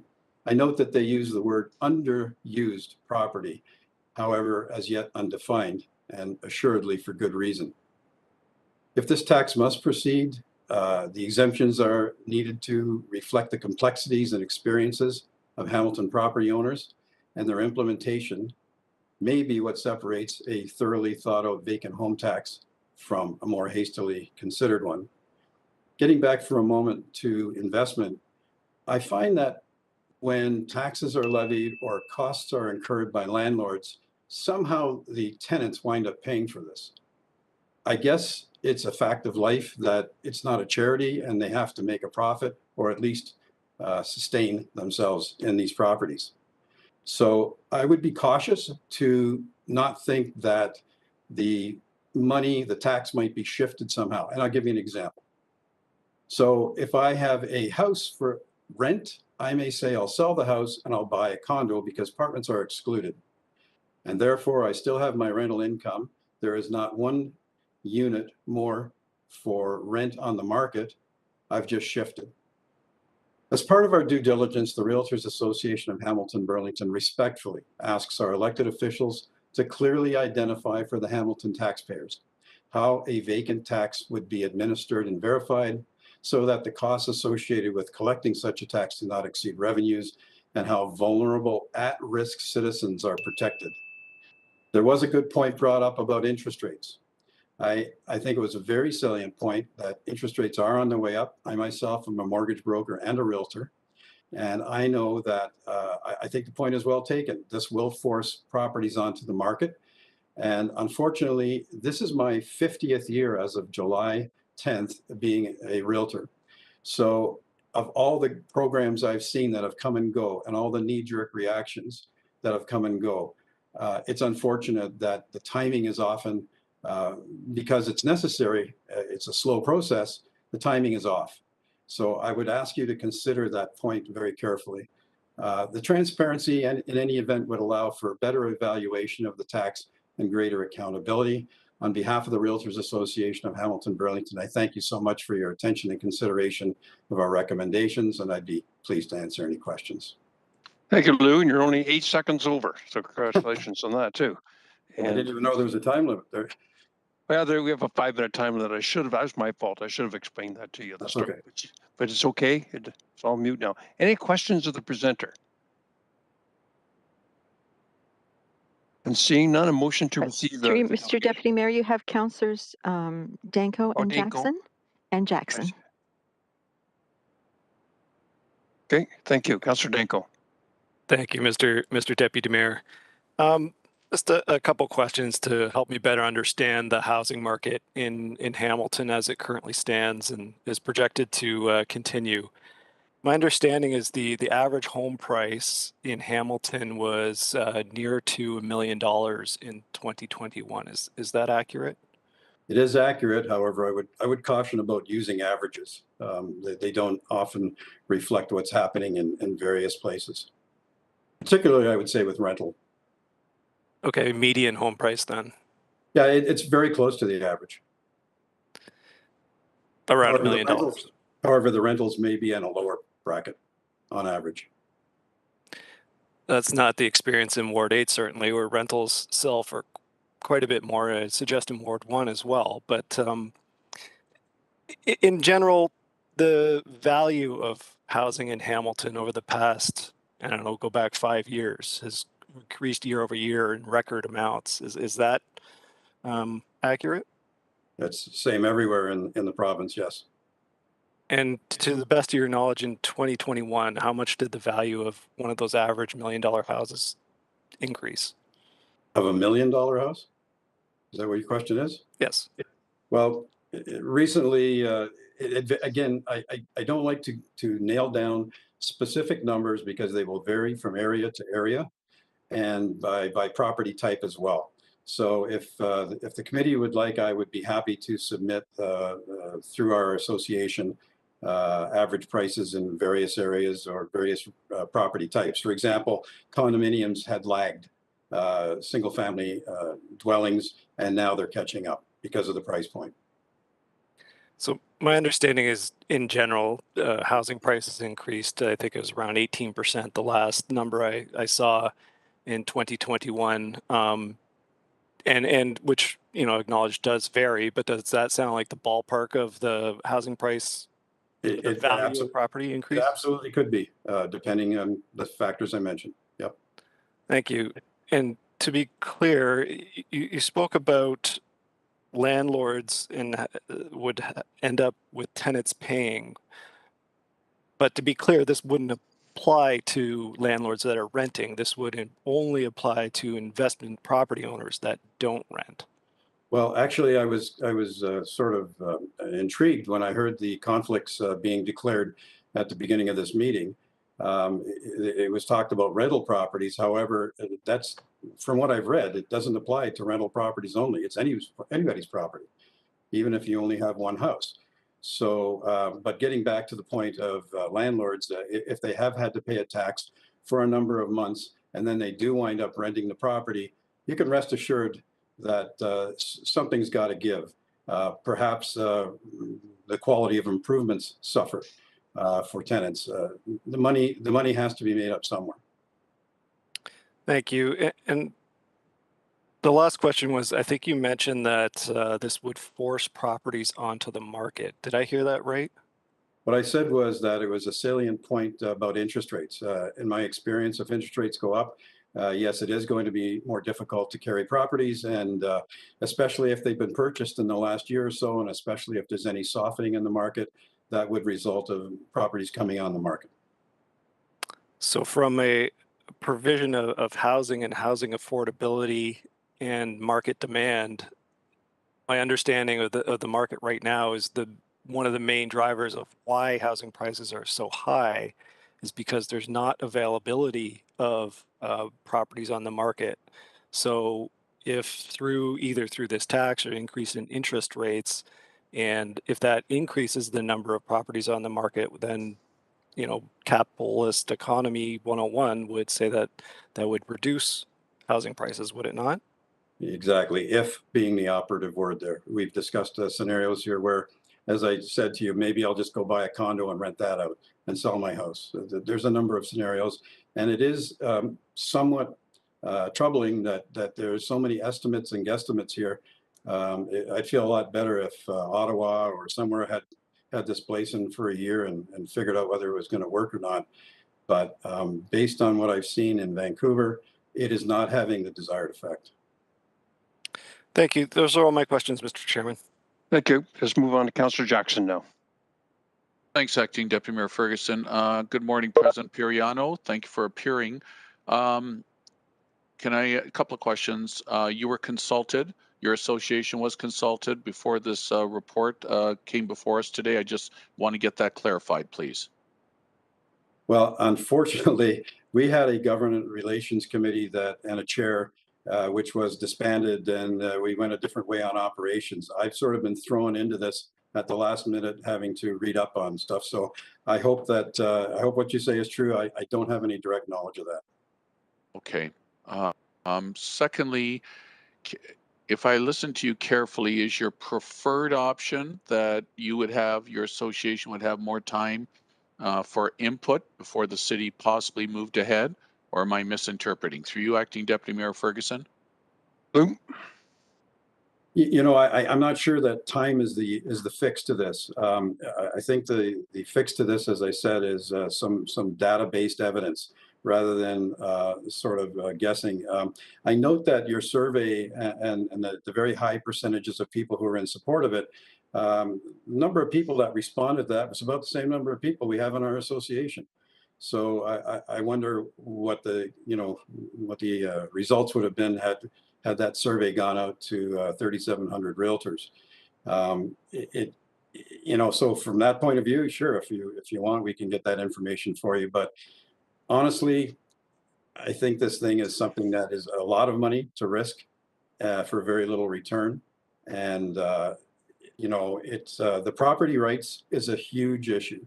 Like I said, we do not have property rights enshrined in our Constitution or in our Charter. And so it falls to you folks to figure out every time something is taken away, every time there's no choice, even if the motives are good, is that a good thing? And last question, thanks, President Periano. Last question, we're often compared to cities of Vancouver and Toronto often when it comes to the newest type of progressive programs. You sound knowledgeable about Vancouver.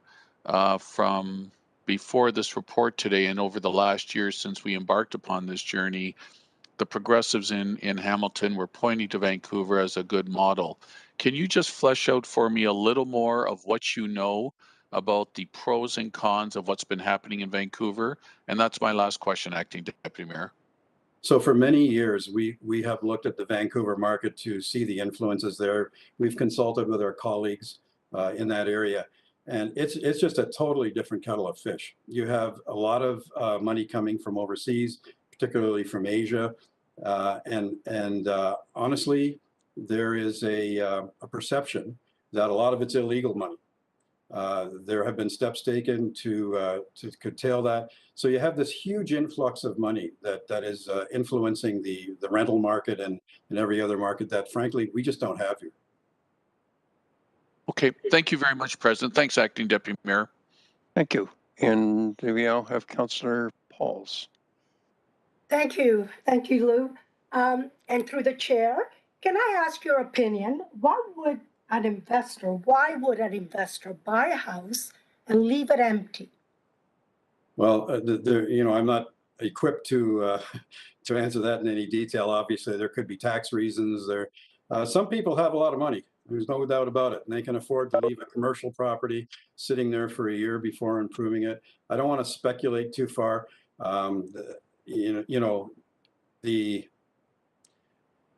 The point that they leave it vacant is probably as varied as the number of houses, frankly. Right. My point is, do you believe that an investor that does buy a house does it to fix it up, to renovate it, and then rent it so that he can make money? If my husband and I were going to buy a house, I would not leave it empty. I would fix it up and then rent it. So the idea that maybe people are leaving these homes so that they could make money, I don't see it that way. I see it as an investment. So yeah, well, if you're right, then that would preclude the need for this tax. That's what I'm asking, and that's what I don't understand.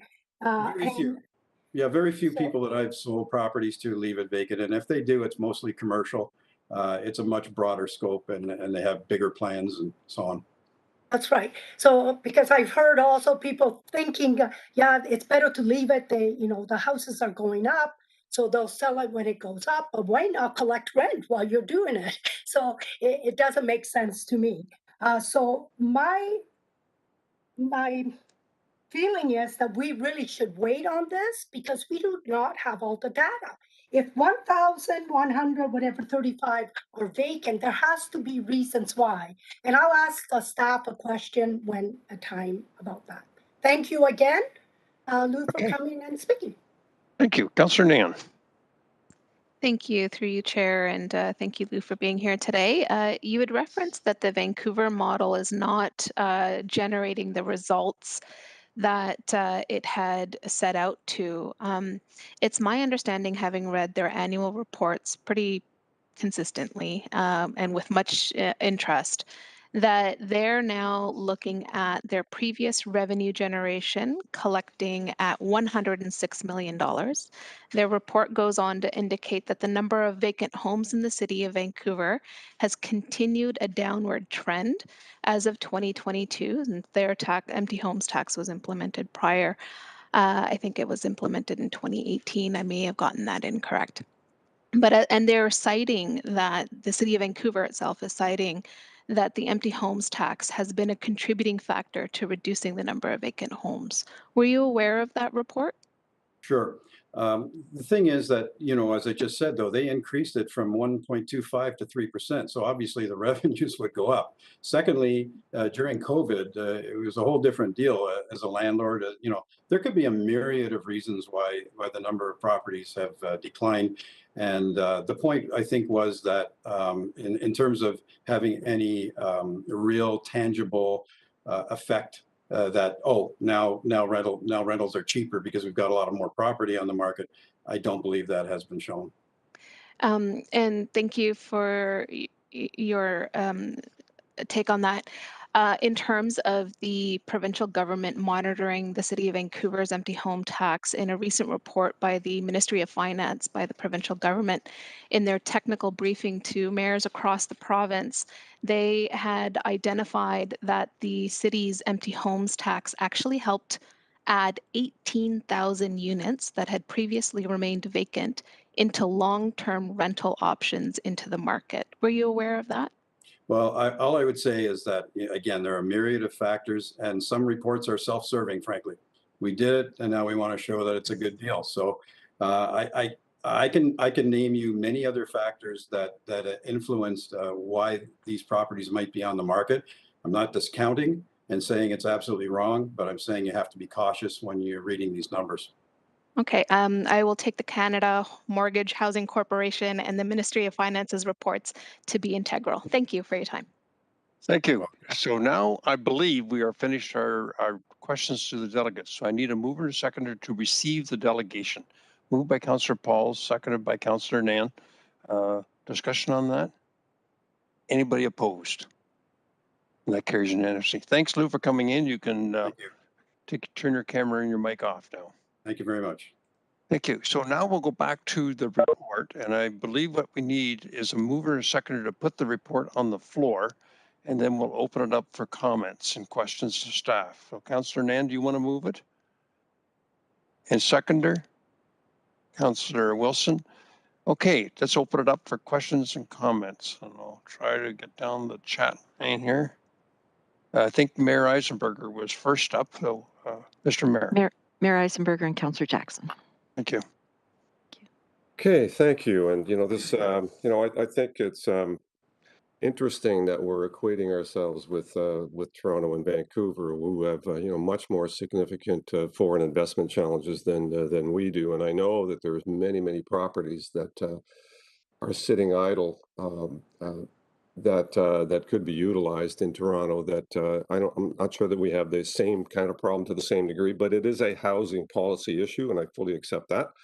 However, I would much prefer to hear from the province first as to whether or not they're prepared to approve this for the city of Hamilton before we actually build this into our budget process. So let me ask back to Councillor Powers' question, which was essentially, we're bringing this forward in this budget year, and actually building it into our kind of tax rate. In preparation for an approval that we do not yet have. Is that reasonably accurate? I mean, Councillor Powers was asking that question, and I guess I'm asking the same. Mr. Weaver, are you still there, or I see Gloria turned her camera on? Do you want to answer that, Gloria? Through the deputy mayor, I'll start, and if Gloria wants to add to it, that would be fine. The process as we've proposed it would first step would be to seek approval from the province. In order to implement it in the 2022 tax year, we've put forward the recommendations for the funding so that we have the approvals to advance that staffing and the implementation cost upon approval. We're in council's hands as to whether they want to separate out the two steps and first seek approval and then have us come back. That's always an option available to committee. We were packaging it all in one report for your consideration today. Okay. So the answer to that is yes. You're asking for funding now in preparation for a potential approval that we do not yet have. So I appreciate that, and I don't criticize that. I understand the objective for you. So for me, I do worry a little bit about, potential impacts and the direct comparisons between us and Vancouver, for instance, or us and Toronto. It's a quite a different, housing challenge, although, we have our vacant housing challenges, and I want to see them get into to good use. I also want to concern myself with, adding, significant amount of staff to monitor and oversee this program, and that's certainly cause for some concern. That certainly should get all of our attention. Let me just ask, in terms of the revenue positive picture that you've painted. So at the end of the day, you're suggesting that there's a $600,000 kind of net gain overall as this program evolves. Is that, I mean, I know there's significant different numbers for Toronto and Vancouver. They're much, much higher given their much, much greater problem. I understand that. So how assured are you that that revenue positive scenario is reasonable? Kirk? Through the deputy mayor, based on the experience in Vancouver, I believe that we can be confident that there will be this level of revenue is a likely outcome. It will be, as noted in table 1 of the report, it would be a declining level of revenue on the assumption that the number of eligible properties would decline over time if the program does what it's intended to do. But yes, we're reasonably certain based on the Vancouver experience that there will be a positive revenue experience. But again, it's modeled on assumptions. And I think Gloria mentioned in her presentation, revenue numbers for Ottawa and Peel, they're estimating higher amounts as well. It's just a last question on that. How long have those programs been in place? Do you know? For Vancouver, Toronto, Peel. I don't think Toronto, Peel, and Ottawa are in place yet. I think it's just Vancouver, isn't it, Kirk? That's correct. Through the deputy mayor, Vancouver has been in place, I believe, since 2017. In Ontario, no program has launched. Toronto intends to launch this year, and Peel, Ottawa are also developing their programs currently. Okay, and have they all sought and received approval from the province of Ontario? Through the deputy mayor, to our knowledge, they have not formally applied to the province. They may have had conversations with provincial officials, but to our knowledge, they have not formally applied. None of them? In the case of the City of Toronto, they already have authority under the City of Toronto Act, right. But Ottawa and Peel would have to go through the same process. It's our understanding they haven't formally done that yet. Okay, thank you. I appreciate that, Mr. Chair. I in general support the program if we can demonstrate success on the program. Obviously, the province has to provide the approval, and I would be a little leery of presupposing that approval in this budget round. But if the province is prepared to provide approval in the coming year, which may be a bit of a reach, I think, given that it's an election year, then I'd be much more comfortable to get that approval and then have the issue come back to council and the budget process for final evaluation and approval at that point in time. So, not pretty much in keeping with I think the general direction that Councillor Powers was going. I would much prefer that direction rather than building it into the budget process on the promise of potential approval from the province of Ontario. Would you like me to come back to you at the end of the speakers list for a potential amendment to just do Part A? Potentially, I'll hear from other members of council, okay. And certainly through that we'll fashion some direction. Okay, Councillor Jackson.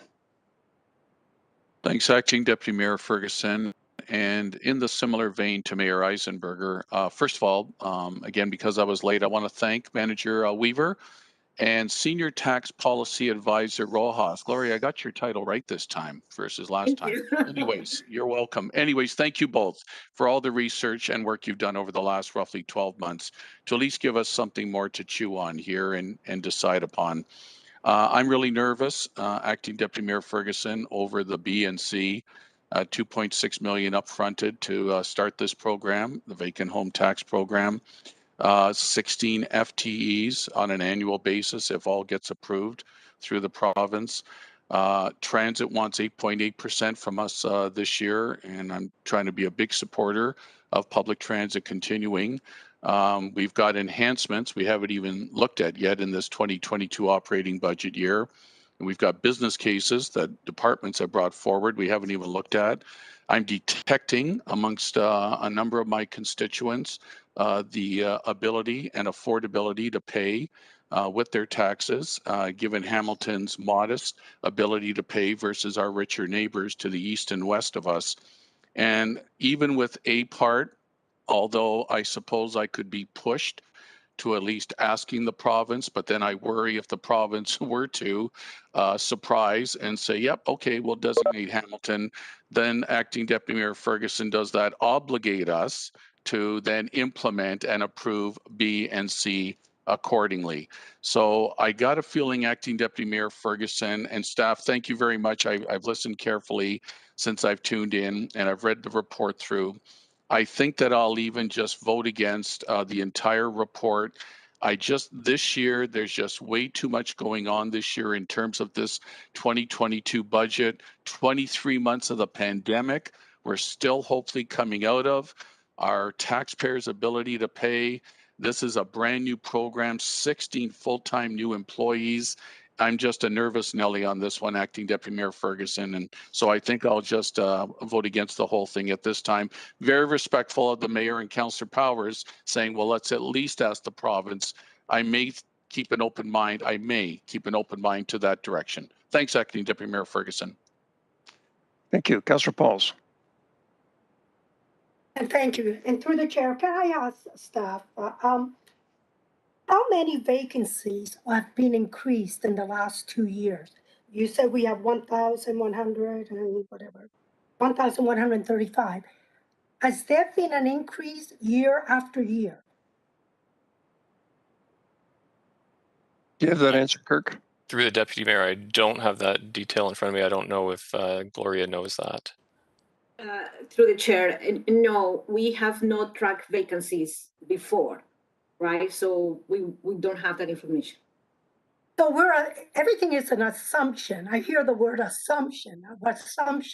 So how can we vote on something on assumption?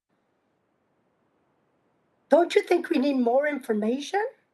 So my question, I have to, if we don't know why those homes are vacant, whether there was rental, like you said, vacancy, because it's for sale, death, if we don't know all that information, how do we know we have 1,135 that we could tax? And the question that the mayor said, and we're comparing Vancouver to Hamilton, and it's a different ball game here, totally different.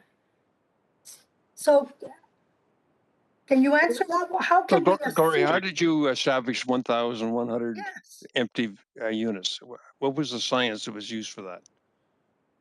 Well, we took several variables, information from the census, information from Vancouver.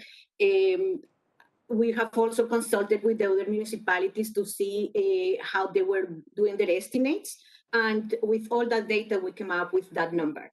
But yes, it's an assumption. Until we don't have real data, it's impossible for us to know how close we were or not. However, it's the same approach that all the other municipalities are taking. So again, Ottawa has an estimate of, I think it's 1,500 properties. Peel also has estimates. There is no way for any municipality to have a certain number of properties that they think would be vacant. I just cannot support something that I'm assuming. So for me, I cannot do that. And for me, I cannot understand why someone would leave their property empty. And that's one question I have to ask, because if you're trying to make money, you would fix it and rent it. So that's my assumption. That's what normal people do. They buy a property to make money.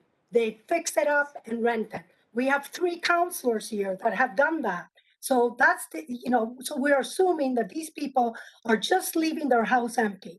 And one thing that Lou said that really stood out to me was, what about people that go on vacation for 6 months? I know a lot of seniors here in Hamilton that have their house looked after, going to check on it because it's empty for 6 months.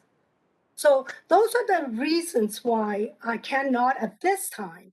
Once those are all clear to me, then I will make my decision because it makes sense. We want to make money, but on page 9, if you look at it on page 9, it says we would lose money. So please look at page 9. The more people we tax, the less people will, less money we'll make. So just look at page 9 and that tells it all. Thank you. Councillor Councillor Ferguson, Yes. I believe Mike had his hand up to speak. Well, Mike's here. Thanks. Okay, because I Thanks, thought Mike Stephanie. was away You're today. So welcome. Yeah. No, I thank you through you, Mr. Deputy Mayor Mike Zagarek, General Manager of Finance Corporate Services. Sorry, I'm trying to multitask today. So firstly, I just want to thank Gloria and Kirk. They did a tremendous job in the preparation of the reports and the presentation. If I could just speak to the quality of the information, I don't see the quality of the information that's before you today very different from the information that was brought forward to other jurisdictions similar to Peel and Ottawa and Toronto as they deliberated on it. To Councillor Paul's question around having absolute information, unfortunately, no municipality that I'm aware of who's contemplated a vacant home tax has had that level of granularity as it relates to the information. Unfortunately, we've all had to make assumptions with respect to the percentage of homes that are vacant and those that may not fall within the parameters of the exemption policies. And the exemption policies, I can tell you, are relatively consistent across those municipalities that have implemented, in the case of Vancouver, or considering implementing as it relates to Ottawa, Toronto, Peel. To Councillor Paul's questions with respect to why homes might be vacant, one of the findings of one of the agents, one municipality engaged Ernst & Young, have found that homes in part are vacant because they are investment instruments. Individuals are effectively parking their funds in a relatively safe environment with a hope and expectation around price escalation. And so, like any other investment, whether it's a RRSP, whether it's equity markets, homes are just, in some cases, I'm not saying across the board, but in some cases, being used as investment instruments. And again, that is not my opinion. That was an opinion that came from Ernst & Young as it relates to assisting Peel Region as they deliberated and contemplate a vacant home tax. So again, unfortunately, there is not absolute information to assist committee as it relates to your deliberations. You know, there may be some subsequent work we could undertake to better understand vacancy, and the one opportunity, the one data set that we might be able to leverage is around water consumption. And so those, based on water consumption information, we could set a parameter and say any homes with less than X cubic meters of water consumption may be vacant, and use that in an effort to reconcile against the assumptions made by staff, city staff. But again, these assumptions are consistent. As I've reviewed other jurisdictions, we all seem to be consistent with respect to the assumptions we are making surrounding vacancy. So again, through you, Mr. Deputy Mayor, I do appreciate the opportunity, firstly, to thank staff for their work, but also to highlight that the quality of information that's before you, my opinion, is consistent with the information that's been brought forward to other jurisdictions. And I appreciate the uncertainty with respect to some of these assumptions, but you should know that these assumptions seem to be consistent with respect to what other municipalities are relying upon as they deliberate on the vacant home tax. Thank you. Okay, thank you. Okay, So, thank you. I just want to thank Mike for that answer. And I want to thank staff as well. So we're talking that we are not sure about the assumptions. So can we go to page 9, please? And I asked staff, is the assumption then that in 2027 we would lose money and overall we would lose 532? Is that an assumption then? To staff? who's that? Who are you directing that to? To Mike? To Kirk? To staff? Gloria? Well, whoever would like to answer that. I'll start with Kirk then. Through the Deputy Mayor, I'll take a stab at it. So there were two slides in the presentation, and they're table 1 and table 2 in the report. The first one reflects a 1% tax rate at the 1,135 properties that we have assumed may be eligible for the tax, and that would generate a positive revenue over the five-year period, six-year period that's reflected there. The second one is we modeled a scenario that if fewer properties than we anticipated were eligible to receive the tax at 1%. Over the life that we modeled, the 6-year period, there would not be enough funds generated at a 1% tax rate in that scenario if the number of vacant properties was less than we had estimated. Thank you. And last question, Kurt, and I just want to make the right decision, that's all. And I want to ask you, in your opinion, if people are getting taxed, would they obviously be less properties are going to be vacant? Because if I know I'm going to get taxed, I'll rent it right away or I'll sell it. And therefore, we would have a lot less properties that are empty. Is that a good assumption?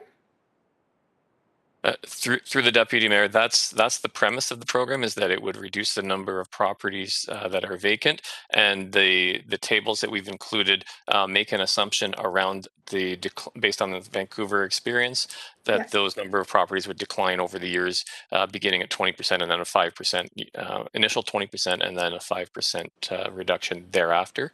So if the program does as it's intended, yes, there would be fewer vacant properties.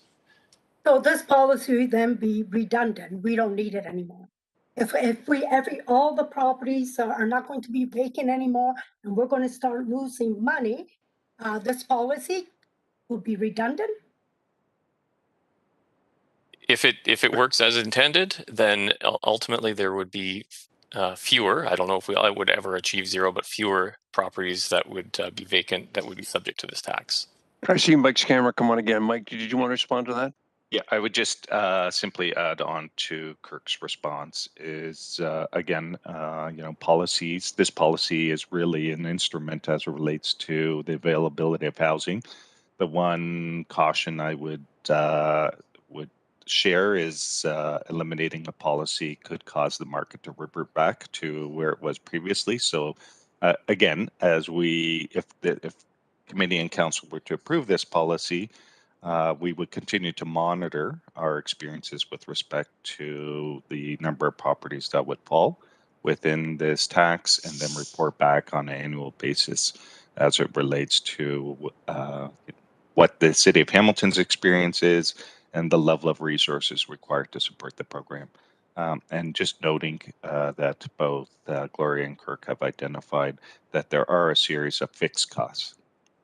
And unfortunately, irrespective of the number of participants, those costs would continue to have to be borne by the city and would have to be funded through some of the proceeds of collection of a vacant home tax. Thank you for that. I will make my decision, but like I said, I think it is a good idea, but because I don't have all the facts and that I would like to wait. And like I said, even the province, we should at least have the province approving it before we pass it. So thank you. Okay, Councillor Powers. Thank you. First question I've got, Mr. Chair, is there a motion on the floor yet for this? Yes, or are we just talking to the staff report is on the floor. Okay, so it's moved and seconded. Yes. So, okay, so my comments are similar to the mayor's, is that I'm thinking this is probably one where it needs to be a 1-step, 2-step, maybe 3-step. Just adding to Councillor Jackson's inquiry, there are a number of powers that were vested with municipalities. It's up to the municipality to determine whether or not they want to take advantage of it. What we're looking for here is powers that are being contemplated for approval under the Municipal Act, allowing us to take place. So my feeling is that when this motion comes to a vote, I'm going to ask for a division on the question. I will support only Section A, wait to hear back from the province, and then I generally have a willingness to move forward on the other ones. but not until I hear whether the province is prepared to support even the initiative. I have absolutely no condemnation at all of the information and the validation made by staff. Very, very well detailed report and a lot of analysis and deep down diving has taken place. So I compliment you on that. But for me, it's a one-step, two-step process. Thank you, Mr. Chair. And I think, Councillor Powers, what I would be suggesting as chairman is that we take an amendment if somebody wants to do that to approve only item A at this time. And so that would make it clear for the people who are voting on it. And so my next speaker is Councillor Nan. Thank you. Through you, just wanted to clarify a couple of questions. So is there somebody on the call from staff side that could remind me and perhaps the rest of my colleagues how many individuals are on the housing wait list in our city? I just want to bring our housing focus back into this conversation. Is Edward John on the call, or our new, it's not fair to ask our new general manager of community services. Oh, there he is. Yes, welcome. Good morning, everybody. Through the chair, Edward John, Director of Housing Services. So in terms of our wait lists, as you may imagine, we're going through a re-digitalization of it, a new software program, but we can confirm that it is over 6,000 individuals. You know, those numbers will be refined because of that process we're under, but there is a significant number of those folks on the housing wait list. I will add that not all of those are in what we consider, dire housing need. There is a number of referrals in that are looking for other units, but ultimately there are a significant number on our housing wait list. Thank you. I appreciate that, Director, and jumping in quickly with the response. So 6,000 people, folks, waiting on our housing wait list, looking to get into housing.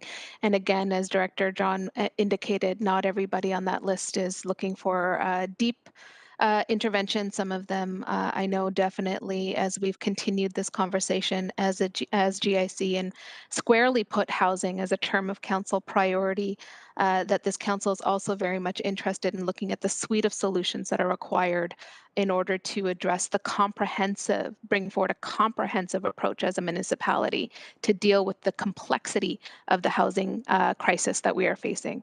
It's an affordable housing crisis. It is also a crisis in terms of commodification of housing that is leading people out of the ability to purchase. And it is leaving, and I can share very anecdotally, perhaps it's not the same scenario that other colleagues are having in different wards, but winter is a great time to recognize how many vacant residential houses are actually in our municipality, because when you're walking along the street, you see how many of those homes go without having their sidewalks shoveled, and creating tripping hazards and inaccessibility across our city, and creating further burden on our municipality as it relates to inclusion and safety for our residents. So I get reports on a regular basis from Ward 3 residents about the number of houses that remain vacant for multiple years in our existing residential neighborhoods. And so, and then speaking to some of those who do own those homes, they are very much engaged, not like some had indicated earlier, but they're doing so to speculate on their property and make the maximum amount of profit. And they're making that maximum amount of profit by holding on to these homes and maintaining them as empty, when we have 6,000 people in our city right now looking for housing. And it's not a comparator to the Vancouver model. It's unfortunately the only city that we can go with right now that speaks to the impact of implementing an empty homes tax. 18,000 units that were converted into long-term rental units that included basement suites, right? That included homes that were empty and then turned into rental housing. And a reminder again, rental housing is exempt from empty homes taxes, and it was also identified as being exempt in our draft framework here. So I just encourage my colleagues to keep those things front and center in terms of what the purpose of this is, as indicated by staff. The goal would be that this policy over time would be something that the city no longer requires, because the goal is to get people into those empty homes. And so the last question I had was to staff was around the census identification. In previous reports and over the 3 years that we've been talking about this policy as a council, how many were identified as vacant homes by the census data? Kirk, do you have that? Through the Deputy Mayor, I think I'll ask Gloria to pull that number up. Okay. Gloria?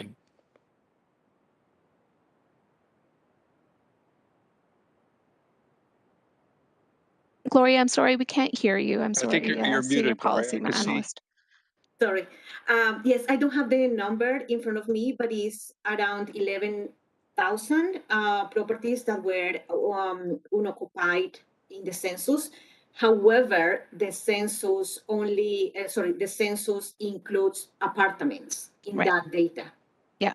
So the census identifies 11,000 unoccupied housing units in this city. Conservatively, our staff have estimated 1% of those to be the base for which we're projecting the $4.3 million revenue generation and the potential to start converting those taxes or those units into rental housing or occupied homes. Is that correct? That was the assumption behind the 11. I think it's 10%, not 1%, isn't it, Councillor? 1,135. Yeah, if it's 11,000. That's right. My math is horrible, even on the zeros, hey? But just if I could, through the senior policy analyst, thank you. Through the chair, yes, that was the calculation, 10% of the unoccupied properties. Yep. And then, thank you. In terms of Ottawa, Peel, and other municipalities in Ontario, they're kind of on a concurrent track to us as a city, right? In terms of they're doing the same thing in terms of analyzing the potentials while preparing to present their request to the ministry, correct? So we're kind of in tandem with the other municipalities. Yes, they are doing similar analysis. Ottawa is forecasting 0.5% of their total residential properties, and for Peel, I believe is 0.8% what they are forecasting. Yeah, thank you. And so through you, Chair, if my colleagues would feel much more comfortable having had clear direction and authority from the province in order to proceed further down the road, I can appreciate that. However, I'm also hearing very clearly from staff who've done an incredible job on this policy preparation that if we were to receive that authorization and approval, we would have to ramp up very quickly in terms of being able to move. And it remains to be the case that we could use the fund pot, the account that's been identified, to ramp up. So I just want to check in with staff if that's the direction majority of this council or committee is prepared to go today. I think that's good. We want to continue progress. But if there's nervousness about the cost, which has no levy impact in terms of the recommendations that's before us, could staff just clarify if we were to proceed with A and the ministry comes back and grants approval, would the direction that staff would be seeking afterwards continue to be the following pieces in the recommendations, B, C, and D? Through the Deputy Mayor, yes. We would need to bring another report back to committee and council upon receiving the approval of the province, and we would likely take a very similar approach in terms of the implementation. The one caveat would be depending on when the timing of that approval. If it's late in this year, it may make it challenging to actually implement for this taxation year. So it potentially would be a 2023 item instead of 2022. But yes, that's the process we would follow if that's the direction of committee and council. Just for clarity of this, I heard Kirk just say that if we just approve item A today, and if the province does approve it, he would have to come back to us. That's correct. We need approval of council in order to use an internal reserve and for financing, as well as for the FTE approval. There would need to be a separate council approval for that.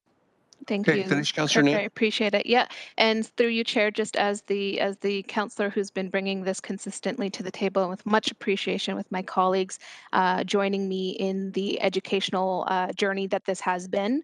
I would appreciate and request my colleagues that if the majority is prepared to support A, that would be something that I would support as well, indicating clearly that if the province approves it, then we need to get cracking and get this done, because fundamentally we've got 6,000 people waiting on our wait list, and we've got potentially 11,000 units that are unoccupied, and of that we need to get those homes.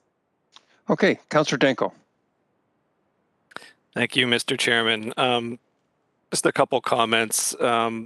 First of all, we have a housing crisis in Hamilton, in Ontario, and across the country. It's primarily a supply issue. There are not enough houses on the market, and those that are purchased for top dollar in bidding wars, in in a system that continuously drives up the price. And that supply issue has been brought to us from the West End home builders, from multiple groups. We know that as a fact. It drives up the prices of homes. It also drives up the cost of rent, and it removes the ability of anyone except for the ultra wealthy to afford to buy a property. To be clear, this vacant homes tax would only apply to investment property owners that choose to not rent out their property. It doesn't apply to snowbirds. It doesn't apply to, people that are just going on vacation. Investment property owners. So let's just take a look at the finances for a moment on that. Average price of a home in Hamilton, up around $1 million. If you owned that property, your value of that property went up by 15 to 20% in 1 year. So you made $150,000 to $200,000, increased your value of that property in 1 year. And that's gone up year after year for the past several years. A 1% tax on that would be $10,000.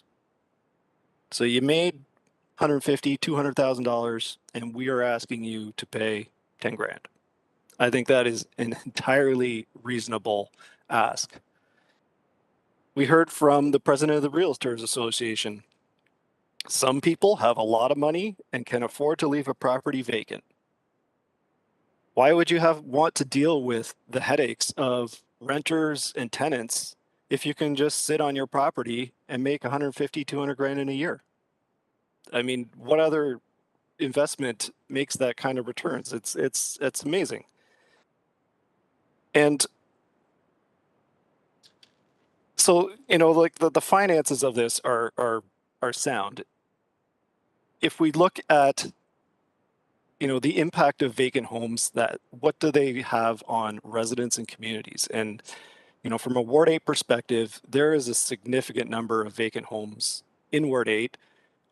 Many of them are owned by the same person or groups of people. I believe the last statistics I heard was up to 30% of current real estate sales are investments. So there are a lot of vacant homes around, specifically in Ward 8. And how do they impact residents? Well, often they're absentee landlords because there's no cash flow, there's nobody living there. So there's no incentive for the property owners to actually clear their snow or cut their grass or take care of their properties. And they basically, a lot of these houses have no value in the actual home that is on the property. The value is in the land. So they don't care about what happens to the home. They just let it sit there, become infested with raccoons and squirrels and rats. And the neighborhood suffers because of it. So at the end of the day, I guess, obviously I'm very supportive of this.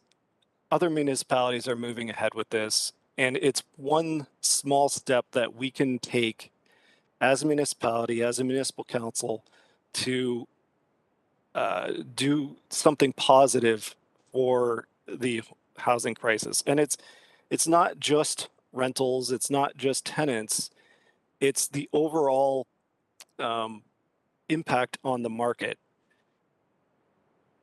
So, you know, we've had these conversations with my kids right now and young families. In order to afford the average home in Hamilton, you have to earn around $175,000 a year to $200,000. Being the top 5% of income earners, you'd be paying around $4,000 to $5,000 a month on your mortgage. You need a $200,000 down payment, 20%, if the price is over $1 million. Nobody can afford this. How can I look my kids in the eye and tell them, you will never afford a house in Hamilton? And that's, you know, an upper middle class family. I can't imagine the pressures on people that are less fortunate than I am and that we are. So if we can take this small step to act now as quickly as possible to address that housing and homelessness problem in our city, the housing crisis, I think we have a moral duty to act. Thank you. Okay, I think I'm out of speakers now. Is that correct, Madam Clerk? That's what I'm seeing on my screen. No, through you, Mr. Deputy Mayor, you have Councillor Wilson and the mayor for a second-time speaker. Let me just see if I can find that now. All the way down the bottom. I'm trying to, I need 3 screens today. Okay, I already start printing things out. Okay, so I think it looks like Councillor Wilson and then the mayor for a second time. Councillor Wilson. Okay, Councillor Wilson for a second time. Thanks, Chair. You're doing a great job. The residential, I will be speaking in favor of the recommendations and have been a supporter of this idea and in moving in this direction from the get-go. And I am going to be consistent in my support. The residential real estate is the biggest business in the world, valued at about $163 trillion. That's 3 times the world's gross domestic product. It is why pension funds and financial institutions have been increasingly active in the housing market with their profits. Housing has become a place to park and grow capital, period. That's it. So in answer to the question of why would someone leave a property vacant, because the rate of return is so astronomical compared to anything else on the market other than maybe bank stocks, is because you don't have to rent it out. And you don't have to incur the cost and some would argue aggravation and time and effort in dealing with tenants. And for me, it doesn't really matter why the property is vacant. The policy itself sets out exceptions. It is vacant. It is a commodity. It's intentionally designed as such. And the cost of that commodification, if we're talking about the interests of our taxpayers, the cost of that commodity is being downloaded onto local taxpayers.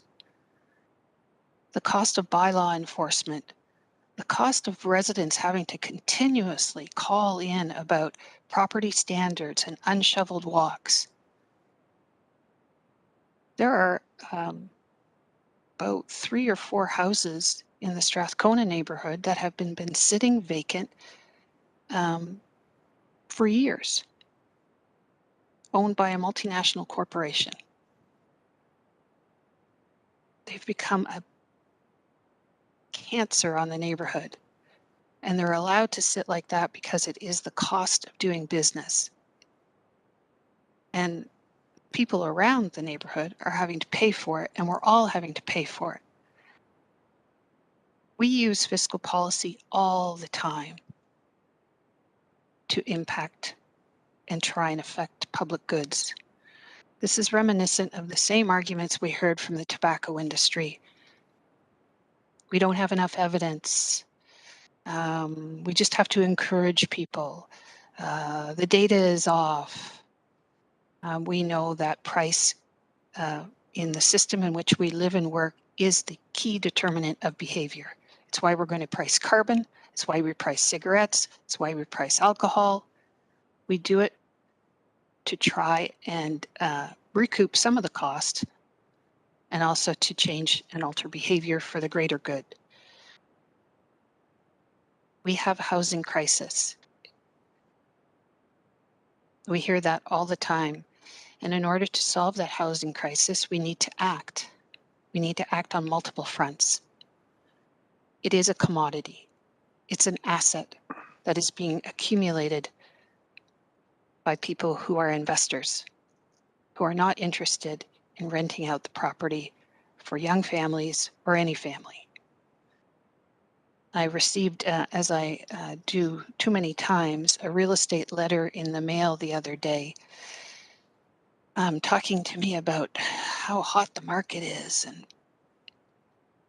But it acknowledged in its overview of the market that there are people who are clogging up the system because that system is clogged because they have nowhere near next to go in that line of housing accumulation. You know, we all start out and then we move along, but they can't move along. And they can't move along because the supply is not there. And because the supply is being restricted, the cost is going up. I don't think anyone around this table could afford to get into the housing market right now. And the only reason we're in it right now is not because of our financial acumen, it's just because of luck and timing and our age. Period. And if we really are interested in finding out where the vacant homes are, all we have to do is talk to Canada Post. Canada Post would be the #1 place to go to talk about who's not shoveling their walk and if your property is empty. And if this council determines that it is just going to go with A, then I would hope that it would give its strongest encouragement to the head of this council to advocate strongly with this premier and this caucus and this provincial government that it designate and enable Hamilton to have this opportunity and that it giddy up on that, and that this head of our council could work as he does in the past diligently with the heads of council who are also in pursuit of this. This is not unique to Hamilton. It is a commodity. I will be supporting all of the recommendations. Thank you. Okay, Mayor Eisenberger for second time. So, Mr. Chair, I'm not sure if it's necessary at this point, based on what I'm hearing from some members of council in terms of their opposing item A or supporting item A and not B and C. So, but I can try a recommendation which suggests that the council approve item A and defer items B and C until such time as the approval has been received from the province of Ontario. I agree with what you're sensing, but I do have Councillor Pauls for second time. I'll come back to you for that amendment then, if you like. Right after I finish with Councillor Pauls. I think it's appropriate that I put the amendment, is it not? I thought we go through the speakers list first, that it's up before the amendment is placed, but I bow to the clerk. Through you, Mr. Deputy Mayor, it's the first time speakers list that you should go through. We're now on second time speakers list, so it is appropriate for the mayor to put the Mayor motion. Eisenberger then that we approve item A only and defer B and C, and seconded by Councillor Powers. Okay, We have an amendment on the floor. We can, but the speakers list have to be restarted then with a new speakers list, I would suspect, but I will recognize Councillor Pauls to go first if she'd like. But do you want to speak to the motion first, Mr. Mayor? Hold on, I'm not done yet. Thank you. Consent set. I put the amendment. Now I'd like to speak to it if I could. It's all yours. And you know, no one here is dismissing, you know, some of the challenges that are out there in terms of the housing issues. I always worry, you know, we keep throwing the 6,000 housing wait list into the mix as a qualifier for everything we do in housing. You know, it's 6,000 people that are generally housed. They're not homeless. They're not walking the streets looking for a home, but they're looking for more affordable homes through either City Housing Hamilton that apply, or through the other housing providers that are out there, Kiwanis and all the other folks that are out there. So I hope we don't continue to use that as some sort of a qualifier that there are 6,000 people out there that are homeless. That is just not the case. They're housed, but they're looking for more affordable housing. I fully understand that and support that, and we're working diligently to try and meet those standards through various programs and various investments. Some of them just recently, in fact, occurred that provide some of those affordable housing opportunities for women and trans individuals and many others. So great funding announcements have happened recently. Many housing providers are building more and more every day to try and catch up on that housing wait list. So that's important work to continue to do. Having said that, you know, my only concern on this one is building into the budget 16 FTE prior to getting approval from the province of Ontario to say, okay, we're on for this. We think you should be heading down this path. And that, you know, that's always a concern and should be for everyone. You know, building a program is not an easy thing. This is a you know a costly venture that we want to be sure has a revenue positive scenario attached to it going forward. And I do not disrespect the staff's report on this in any way, shape, or form. They're making reasonable assumptions, although, you know, many of them, you know, I worry about assumptions based on the experience in Vancouver that have a massive foreign investment problem. I mean, a massive foreign investment problem, as does Toronto. I don't think we're quite on the same scale as that. And so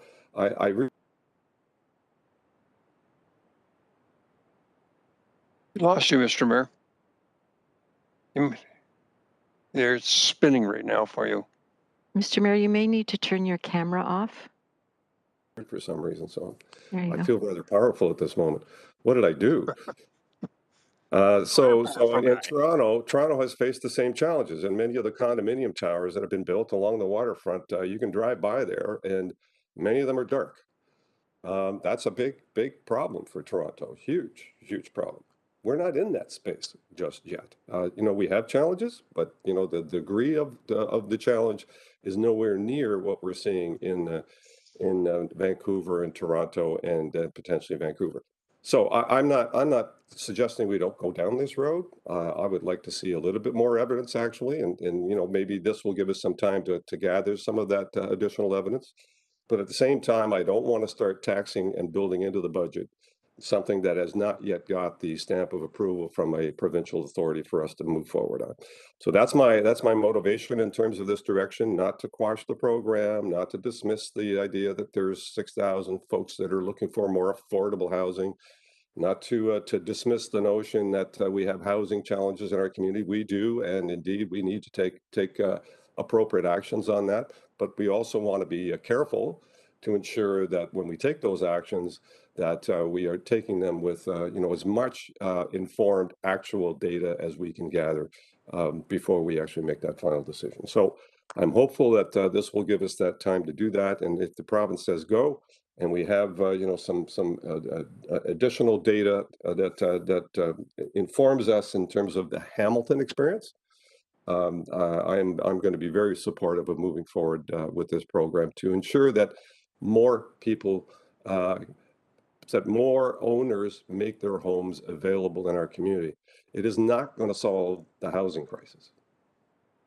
One element of it, but it's not going to solve the housing crisis that we see in our community. That has been a developed issue actually in the last three years.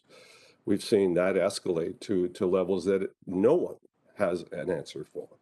We have the federal government scratching their heads as to how they're going to resolve this. We have a monetary policy right now that is wondering how far could we actually increase the interest rates before we actually put people out of their homes. Many people have purchased homes today with nominal interest rates. I say nominal, 1.7, 2%. If it doubles, they very well cannot afford to keep their home, and we're going to have supply coming out of our, so there are some very complex challenges here that this is not going to be solved by this one decision. Having said that, there are many elements to that, and I think we need to attack them as we can with as much information as we can garner. So I really appreciate the effort that staff have put forward. I understand the problem. I do believe that we can make some progress here, and I would anticipate I will do whatever I can to advocate on behalf of the municipality. If the direction is to go and ask the province for approval on this, then I will certainly advocate for that, along with other municipalities that are doing the same. Thank you, Mr. Chair, for that time, and I appreciate it. Great, thank you. And Councillor Pauls, you did have a request for a second-time speaker on the original motion. We now have an amendment. We'll give you the opportunity, if you'd like, to speak to the amendment. Yeah, And then I agree. Yes, I just wanted to say that I agree with the mayor, of course. But the thing that has been thrown out there, that we have 11,000 vacancies, or do we have 1,135 vacancies? Because we're putting the apartments included. So I just heard, I don't know who it was, they said we have 11,000 vacancies. From the census data. From the census, but we're not dealing with 11,000. We're dealing, assuming. Well, right now, Councillor, all we're dealing with is an amendment that we just approve item A at this time, which is. I just wanted to be clear because I want to make the right decisions here. I'm not opposing, not doing this, but I want to have clear direction here. This is important. And so I wanted to talk before the mayor put the amendment because there's I believe that if we do this, the prices will increase. Okay, Councillor Pauls, we're on the amendment now. I'm sorry. I'm sorry, but I'll get clipped here if I don't enforce the rules. And I have Councillor Nan as the next speaker on the amendment only. Please. Yes, Councillor on the Nan. amendment only.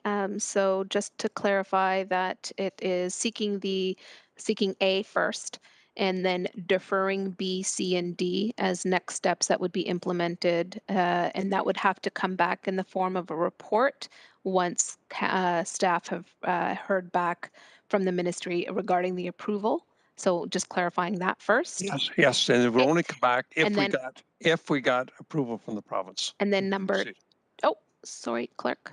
No, sorry. If the motion gets passed the way that it is, a second report will not come back. What will come back, if it's deferred, if B, C, and D are deferred, are those three recommendations only. If you want staff to come back with a second report, you could approve A, and then staff would have to come back anyway with a report because that's the way the policy is. But what's before you right now is that B, C, and D would be deferred. So I think we're saying the same thing, Madam Clerk, because Kirk said that. I just wanted to clarify the procedure right now. And it'll come back to us as an important thing. But how it comes back. Okay, I think we get it. Okay. Elsie Clerk, so just to clarify through you, Elsie Paparella, that the motion before us, the amendment before us, puts A into action. Staff would then be required to report back through a formal report to committee indicating approval. No, they'd report back on the other three once we get that answer.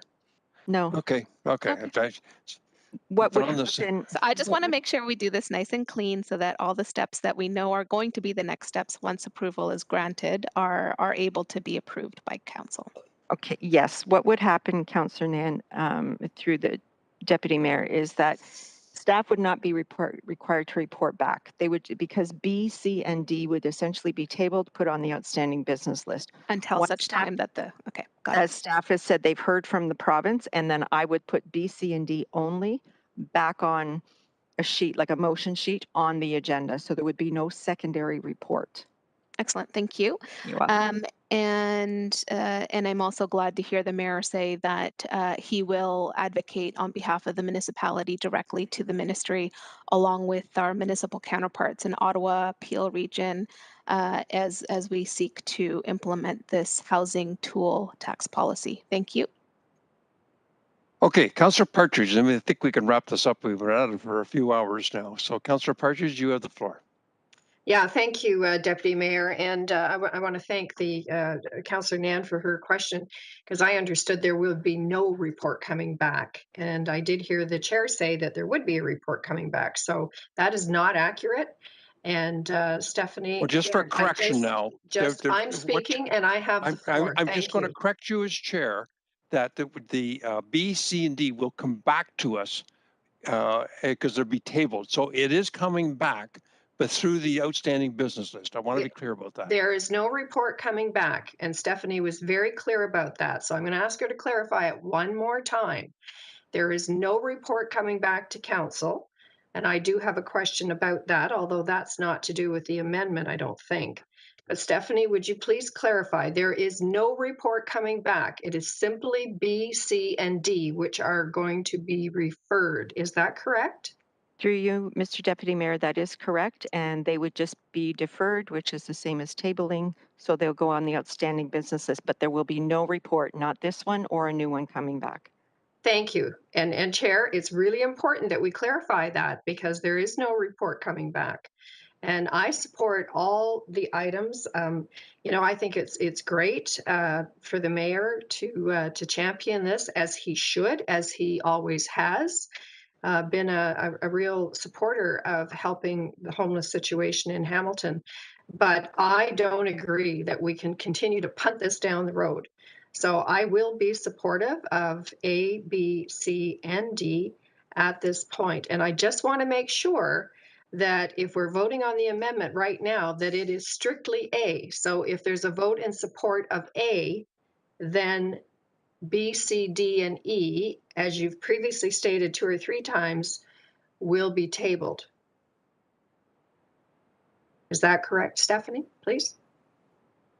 Yes, through you, Mr. Deputy Mayor, A would be going forward for approval, would then go on to council, but B through D would be tabled until staff has heard back from the province. Okay, thank you. And so that is why I'm going to be supporting all of them, because to continue to punt this down the road, I just think this council really needs to take a very strong supportive stand on this and get it going. Thank you. I will be supportive of all recommendations. Councillor Jackson.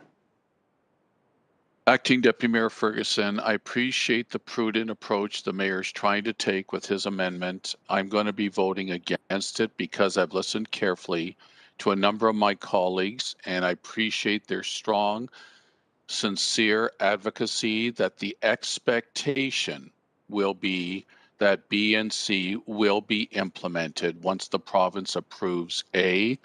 And I'm not on at this time for hiring 16 new people in our corporation, adding over $2 million annually to the taxes when we haven't even finished and finalized this year's operating annual tax bill, which is sitting between 3.5% and 4% at this time, and transit wants 8.8% alone. Thank you, Acting Deputy Mayor Ferguson.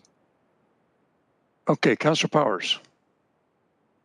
Just a question, and it's probably through you to the clerk. So with the direction that's suggested right here, then it goes to the OBL. If all we approve is A, then the remaining finds its way to the OBL. Then simply we being either this committee, likely GIC, could raise it from the OBL and ask for a staff report to supplement that raising from the OBL. Question to the clerk. Through you, Mr. Deputy Mayor, you could, but it's much cleaner if you want to put that direction now rather than have those 3 items, because once I put those 3 items back on the table, those 3 items are back on the table for consideration at that time. Okay. I'm not prepared to add that at this time. I want to hear from the province first, so I'm prepared to support and vote on the mayor's amendment. And you have Councillor Danko. Councillor Danko, please, and we've got to get this wrapped up though. We've been 3 hours at this thing now. So go ahead, Councillor Danko. Thank you. Is there any indication through you to staff that the province wouldn't approve this request? Through the deputy mayor, we haven't had an indication one way or the other. We had some preliminary conversations with a staff at a staff level, and they outlined the process they would go through in receiving our package and taking it up through ministerial approval. And as they haven't had any formal requests from other municipalities just yet, they didn't indicate take a position one way or the other that they would or would not. So the province specifically introduced policy that allowed municipalities to make this request. That's correct. It's part of the Municipal Act. As part of the Municipal Act. So if they were to create that policy, then presumably they would follow through and approve that policy. However, I'm hearing that the other Ontario municipalities, Toronto, Peel, Ottawa, London, I'm not sure if there's any others, haven't actually made that application yet. Through the deputy mayor, that's correct, just with the caveat that the City of Toronto does not have to go through that process because they have authority already under the City of Toronto Act. Okay, thank you. Those are all my questions. Okay, so Madam Clerk, what are we voting on? Just make it clear, so I don't get criticized again. Okay, so through you, Mr. Deputy Mayor, what you're voting on right now is the approval of A and the deferral of B, C, and D. Thank you. That's pretty clear. So I'm going to ask for a show of hands for against, and abstain, because we do have 3 abstentions that I suspect will come up. And so just keep your hands up for a relatively long period of time so the clerk can count the for and against of the amendment. So just show of hands, all those in favor of approving A only and deferring the other 3 points. And if I could get all councillors that are in the meeting to please turn on their cameras, because if your camera's not on, I can't tell. So I see Councillor Ferguson is in favor. The mayor, Councillor Wilson, Councillor Farr, Councillor Nan, Councillor Marilla, are you here? Are you in favor? Okay. Powers, Councillor Jackson? Are you? No, Councillor Jackson is opposed. Councillor Pauls? Are we voting on the mayor's amendment? Yes, Councillor Pauls, the one I just read out. Okay. Are you in favor? Thank you. Councillor Danko? Sorry, it's just easier for me to go down the list. He's in favor. Yes. Councillor Johnson is not here. You're here. Okay. Councillor Vanderbeek, are you in favor? Oh, you're a conflict, sorry. Chair, Councillor Partridge, my apologies. I'm opposed. Thank you. Okay. Well, we'll go for opposed next. I think I've got everybody, actually, Councillor, and that would carry. Okay, just for the record, who's opposed? Jackson, Partridge, and that's all I can see, Madam Clerk. Yes. And those abstaining? Are Councillors Marula, Pearson, and Vanderbeek. I don't see Councillor Marula's hand going up, but yep, I just did. Okay. So it carries, Madam Clerk? Yes, it does. So Councillor Vanderbeek, can I please turn the chair back to you? Through you, Mr. Deputy Mayor, I'm so sorry to do this to you, but now we need to do it on, actually, no, I think we're okay on the main motion as amended. Sorry, I think we're okay. Okay, Councillor Vanderbeek's chair is all yours. What if I don't want it back? Too bad. Okay, thank you, Councillor Ferguson. I really appreciate you handling that. That was a big project. So I'm going to suggest it is 20 after 12. We have still got a few items and we have to go in camera. And so I'm going to suggest that we take a break for half an hour and come back and then handle the rest of the agenda if I have a mover and seconder for that. Moved by Councillor Ferguson. Do I have a seconder? Councillor Wilson seconding that. and I'm going to put it to the vote. So the time at the moment is, we'll call it 12:20. We'll be back at, let's say, 12:55. And that gives people time to get something to eat and do what they need to do.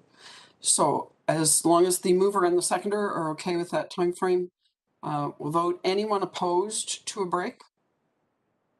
I'm not opposed, but can I say something? The last vote I did, it's getting me very confused. What did we vote on? I'm opposed. I don't know if we voted, I thought we were going to vote on separately, A, B, C, and D. Did we vote the whole thing?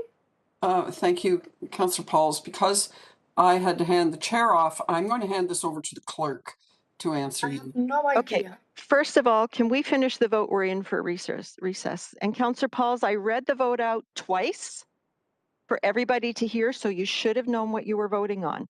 The vote that you were voted on was to approve A and to defer B, C, and D. So that's what's voted on. Okay. Now your recess, do you want to change the time back? Yeah, let's say 1 o'clock. Okay, thank you. So is everybody okay with the break? Thank you very much. Okay, we're going into recess.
We are going live.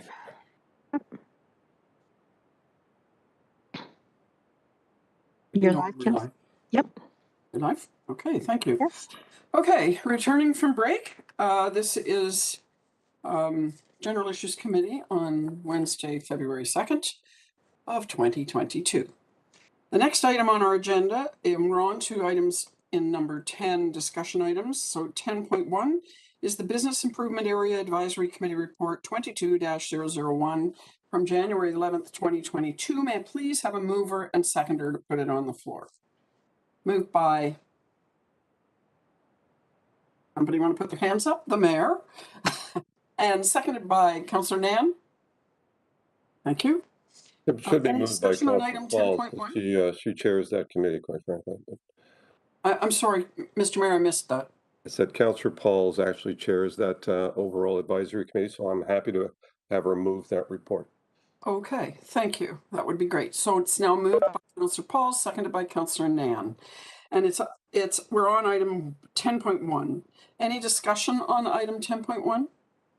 I don't see any hands and there's nothing in the speakers list, so we'll vote on that. We are currently experiencing problems, just for those who might be chiming in now. We're currently experiencing problems, technical problems in the voting through our voting software. So we will be voting by raised hands, and we will be voting by who's opposed. So we will be using the vote. If anyone is opposed, please raise your hand. And if you would do that now, that would be great. I see no raised hands. So that moves unanimously, Madam Clerk.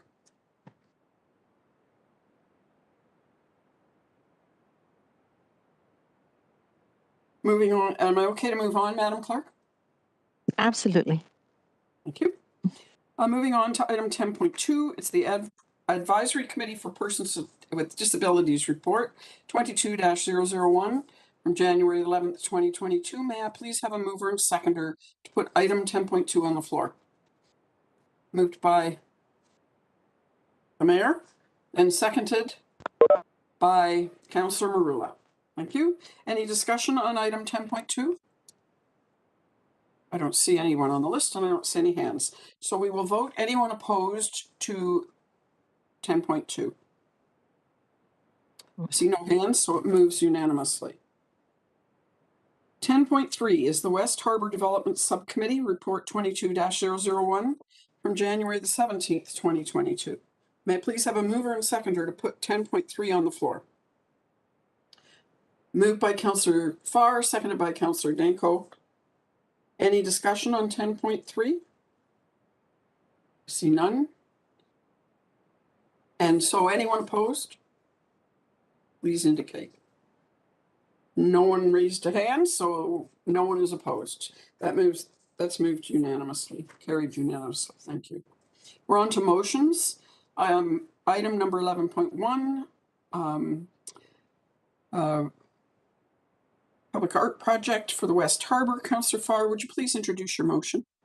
I will. It is moved by myself, Madam Deputy Mayor, seconded by Councillor Nan. All our Relations Public Art Project, West Harbour, James Street Plaza, whereas the All Relations Public Art Project was awarded in 2019. It was $420K and is in fabrication by an artist selected through our City of Hamilton Call for Arts policy and contracted to the city or its agents through a fixed price artist agreement. Whereas due to the COVID-19 pandemic and resulting supply chain issues, artists are identifying sudden unanticipated increases in the costs and delivery of materials required to complete the artworks in excess of the typical 10% contingencies. Whereas these sudden and unanticipated materials and delivery cost increases now make the completion of the artworks unfeasible within the original budget. Whereas the Public Art Reserve, as indicated there with the number, had a balance of 1.150 million as of March 31st, 2021, including the unallocated contingency of approximately 85K. And allocations are set to be updated as part of our Public Art Master Plan review in 2023. Whereas the West Harbour Project ID number indicated there, has a balance of 415,000 as of January 8th, 2022, which identified for a future public art project. Therefore, be it resolved that cost increases for material supply and delivery in excess of the original budgeted amount with documented current competitive bids for the public art project, All Our Relations by Angela De Montigny, to be installed at the West Harbor James Street Plaza in the amount of up to $550,000 be funded from project ID number indicated there, and it's the West Harbor Public Art ID. That be approved. And that again is seconded by Councillor Nan, and I think the whereas is and the therefore be it resolved speaks for itself. Thank you. Any discussion on this item, on this motion? I don't see any. I don't see any. So we'll go to the vote. Anyone opposed to the motion? See no one opposed, so it passes unanimously. And now we go to notices of motion. Notice of motion 12.1 is a local tree planting initiative in the city. Councillor Farr, would you like to introduce your motion here too, please?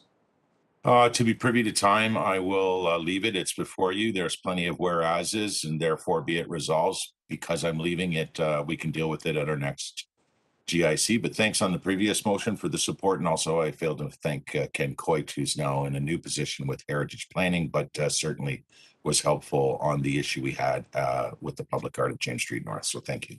Thank you, Councillor Farr. Moving on to item 13, general information and other business. Item 13.1 is a list of amendments to the outstanding business list. May I have a mover and seconder to put item 13.1 on the floor? Moved by Councillor Pearson, seconded by Councillor Powers. And any discussion on this item? See any hands? And I don't see anyone in the chat. So we'll move to vote. And so anyone opposed to this item, please put your hand up. Councillor Ferguson, did you put your hand up? Just saw a flash out of the corner of my eye. I can't hear you. You're muted, sir. You're okay with it? Can you Councillor Ferguson, you're muted. Yeah, I'm okay with it. I was just flashing you. Oh, okay. Okay, thanks. All right, so that carries unanimously. Thank you. And item 13.2, encampments at City Hall, first floor, rear doors. And Councillor Wilson, I understand you wish to discuss the matter of the encampments. So Councillor Wilson, you have the floor. Thank you, Deputy Mayor. I appreciate that. I contacted the city manager because I thought it was important for us to have a public conversation about the action that was taken. It's always been my aim upon my election to ensure I engage in good governance, which is to focus on policy and to mind myself of not intruding on operational decisions. I think the danger in so doing is that often it can lead to inefficient and even unsafe outcomes. And I think I've been diligent in that practice. However, the matter of the warming vents being covered up at the back of City Hall was one that I think requires public discussion. And to me, it is one which Ward 1 residents have sought clarity on, the why, and particularly why now in the dead of winter. And it seems to me this action is in stark contrast to some of our other public anchor institutions, specifically that of Hamilton Public Library, which in its mission and in its actions has sought to be open and inclusive. including welcoming people outside of its doors after hours for the use of Wi-Fi, for example, at a time of growing awareness of the lack of digital equity.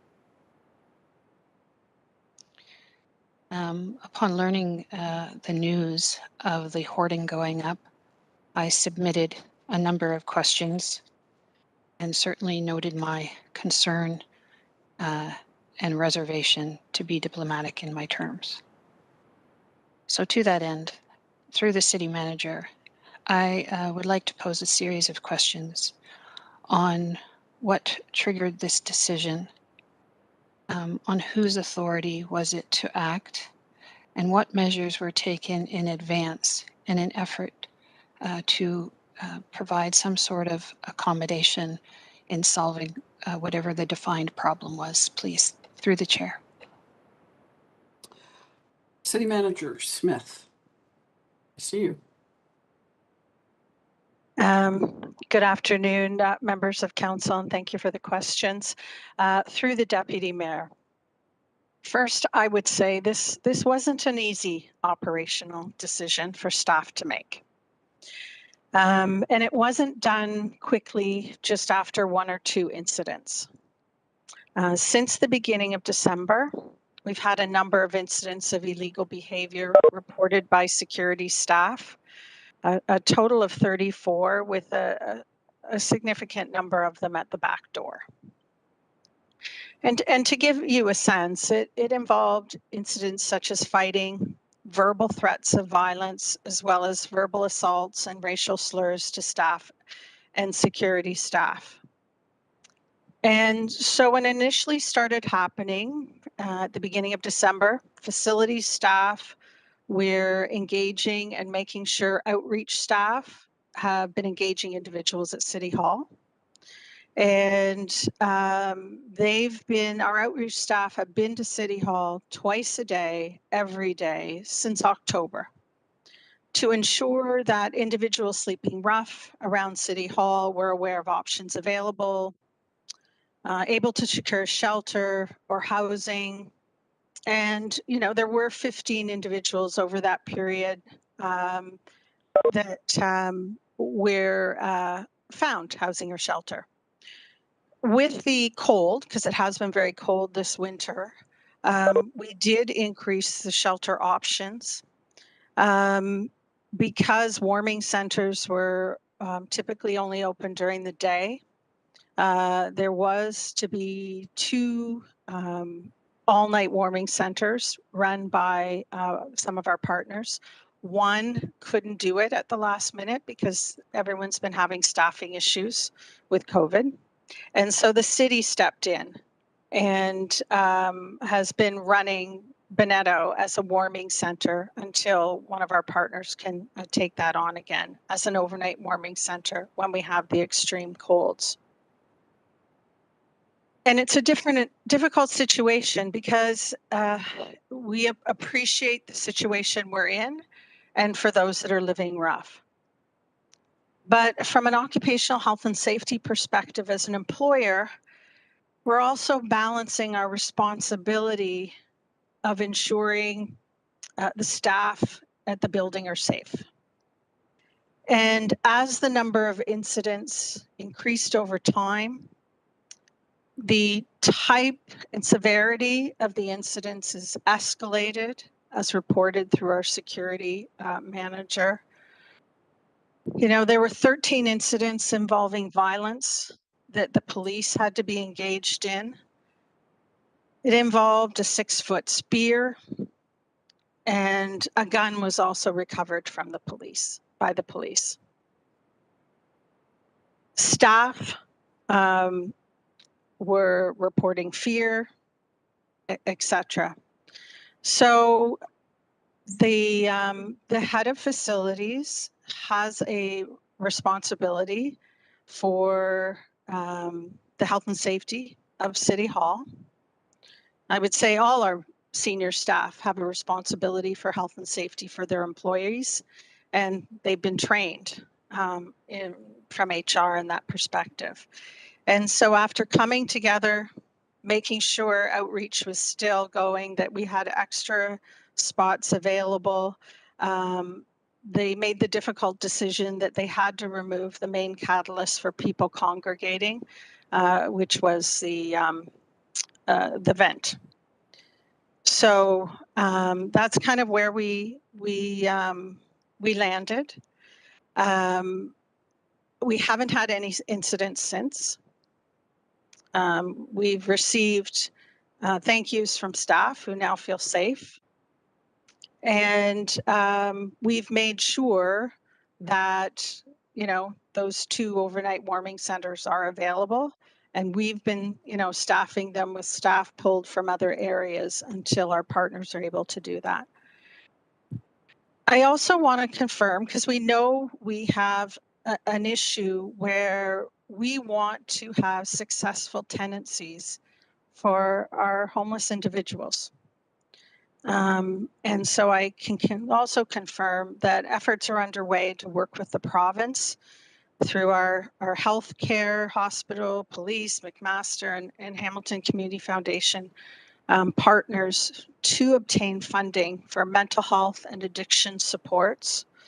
To start with, for 100 individuals sleeping rough, to support them in permanent supportive housing solution. But that kind of gives you the chronology, Councillor, that led to the decision and the things that were put in place.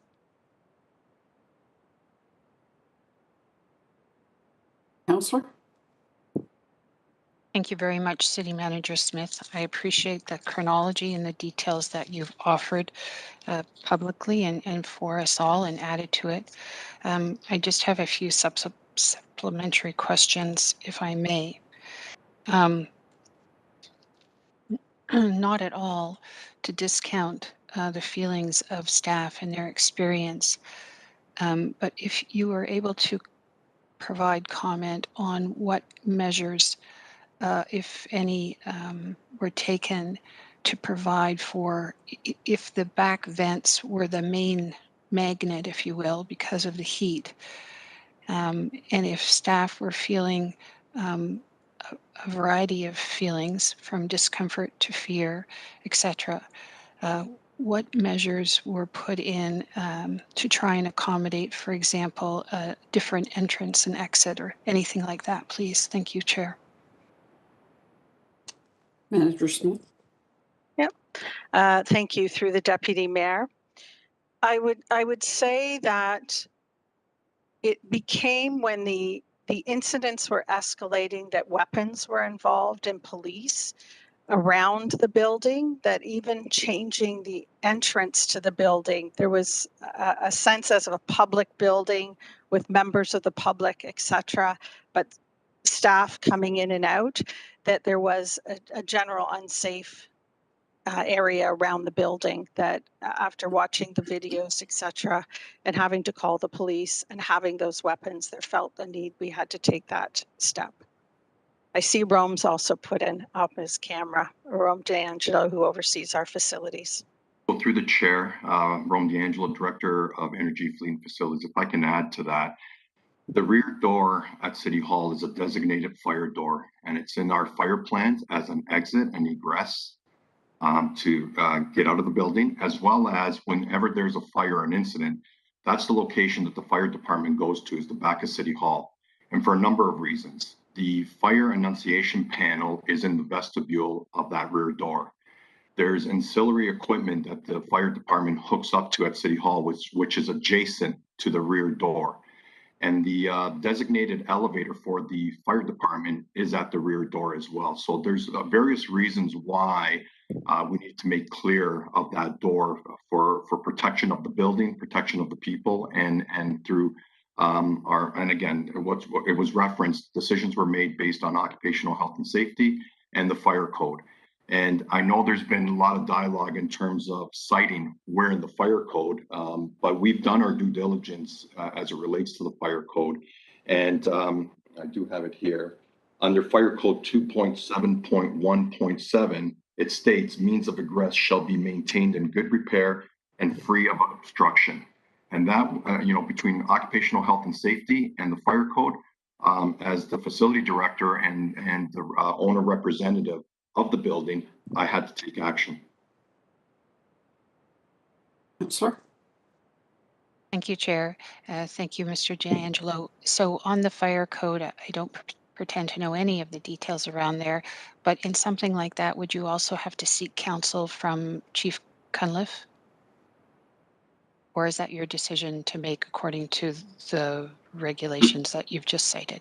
Through the chair, the events started from December, and to the point that you made as a magnet, people started gravitating to that space, up to as many as 15 in that space.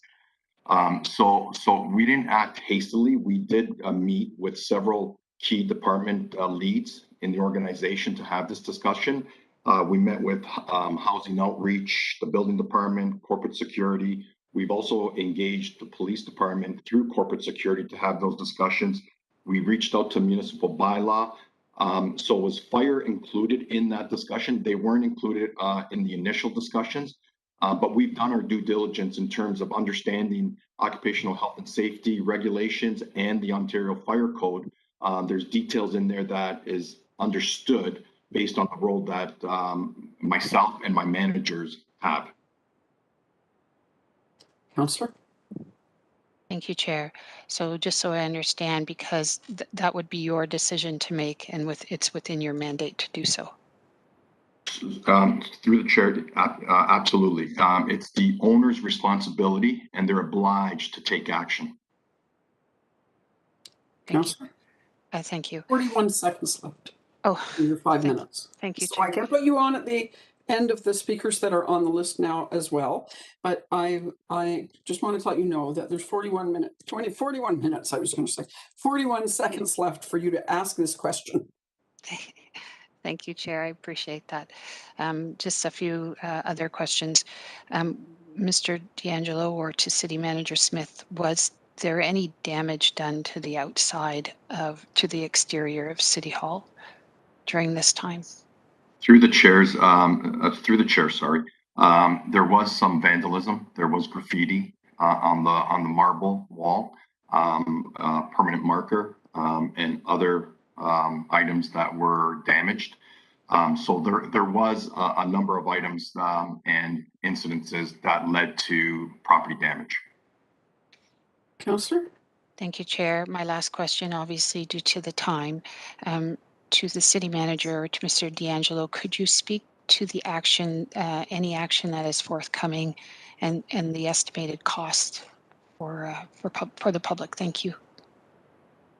Well, through the chair, the intent of the hoarding was temporary at all the times, right? I mean, what we're doing right now is the building was renovated back in 2010. So we, there's talk in the media in terms of replacing the whole HVAC system. That's not true.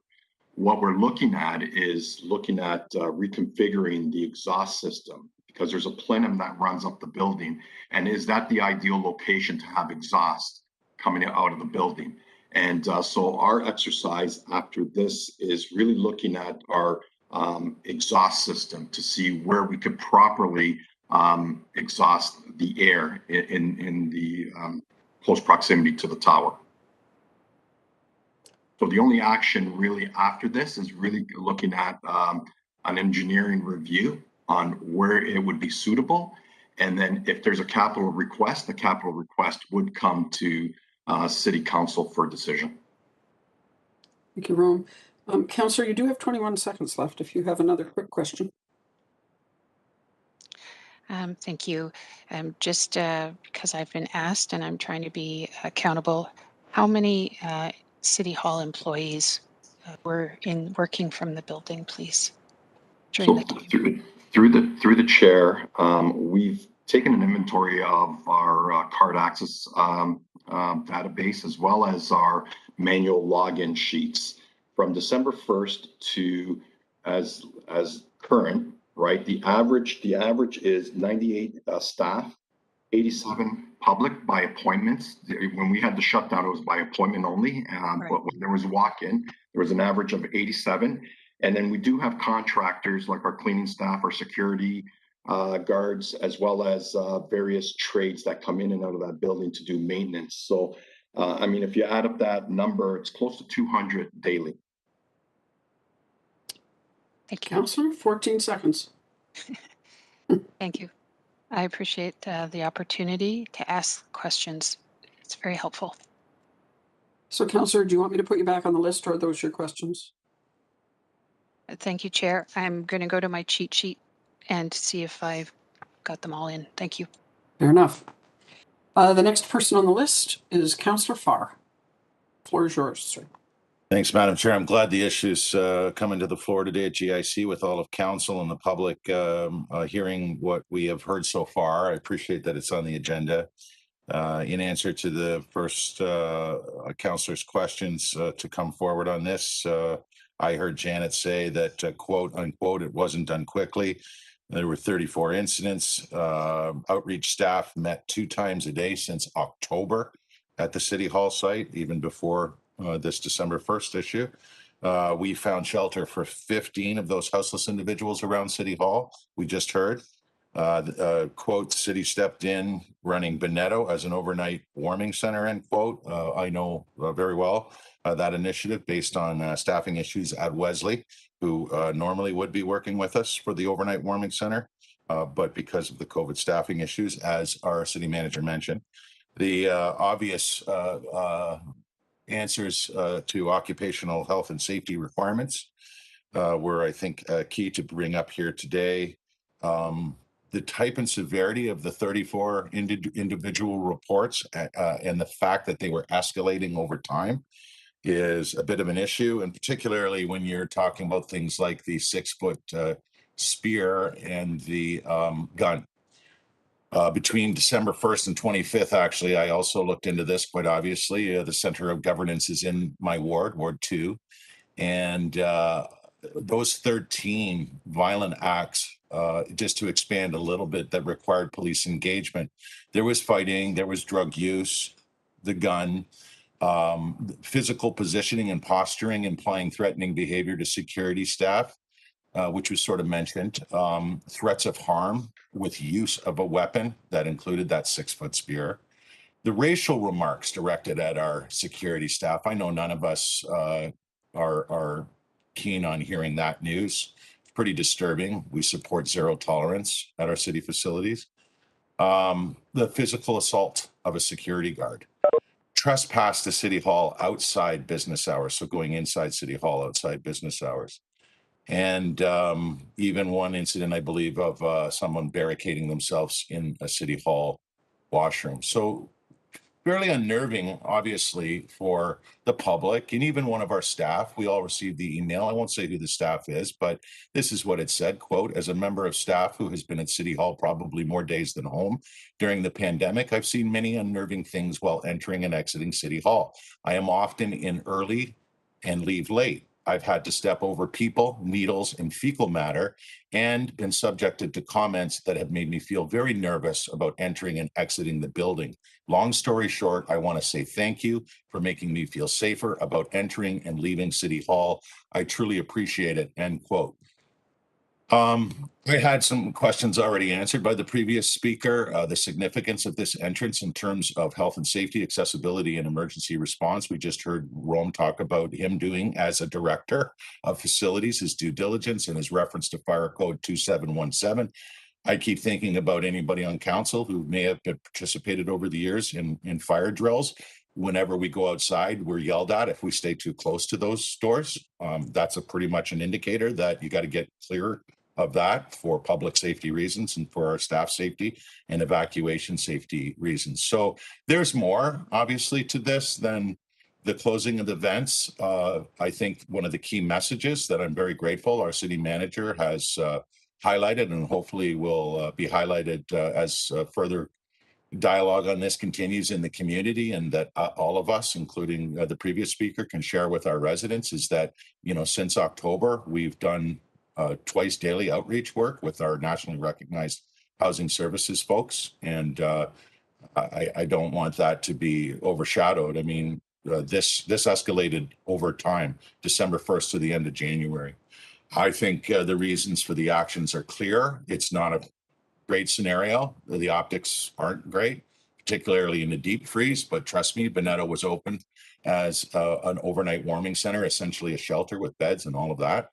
I think we were appropriate to take the initiative we had when we look at things like zero tolerance and all of that. And for me, our ability for our City Hall staff and the ones that use mobility devices, I might add, upstairs, I know of one for sure who's been coming and going quite a lot and needs this entranceway to be clear. Those who work those early mornings and late nights, members of the public, quite obviously, when they're permitted in and out. A lot of seniors from Duran love to come in and warm up on their way to the market and the mall.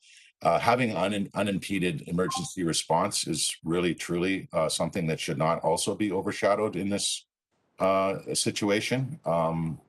And obviously, we want to prevent any further assaults to our staff, to our security staff, or any damage to our heritage property. So I just wanted to say, you know, I've obviously followed this quite closely.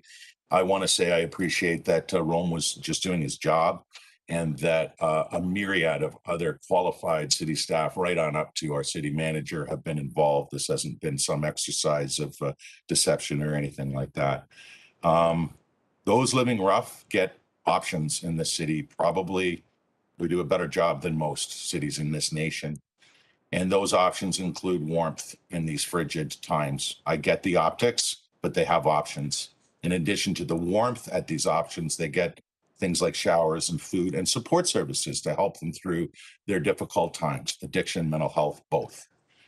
So thank you for bringing it up, putting it on the agenda so we could share these facts around this scenario that includes so much more than just putting plywood up at an entrance at City Hall.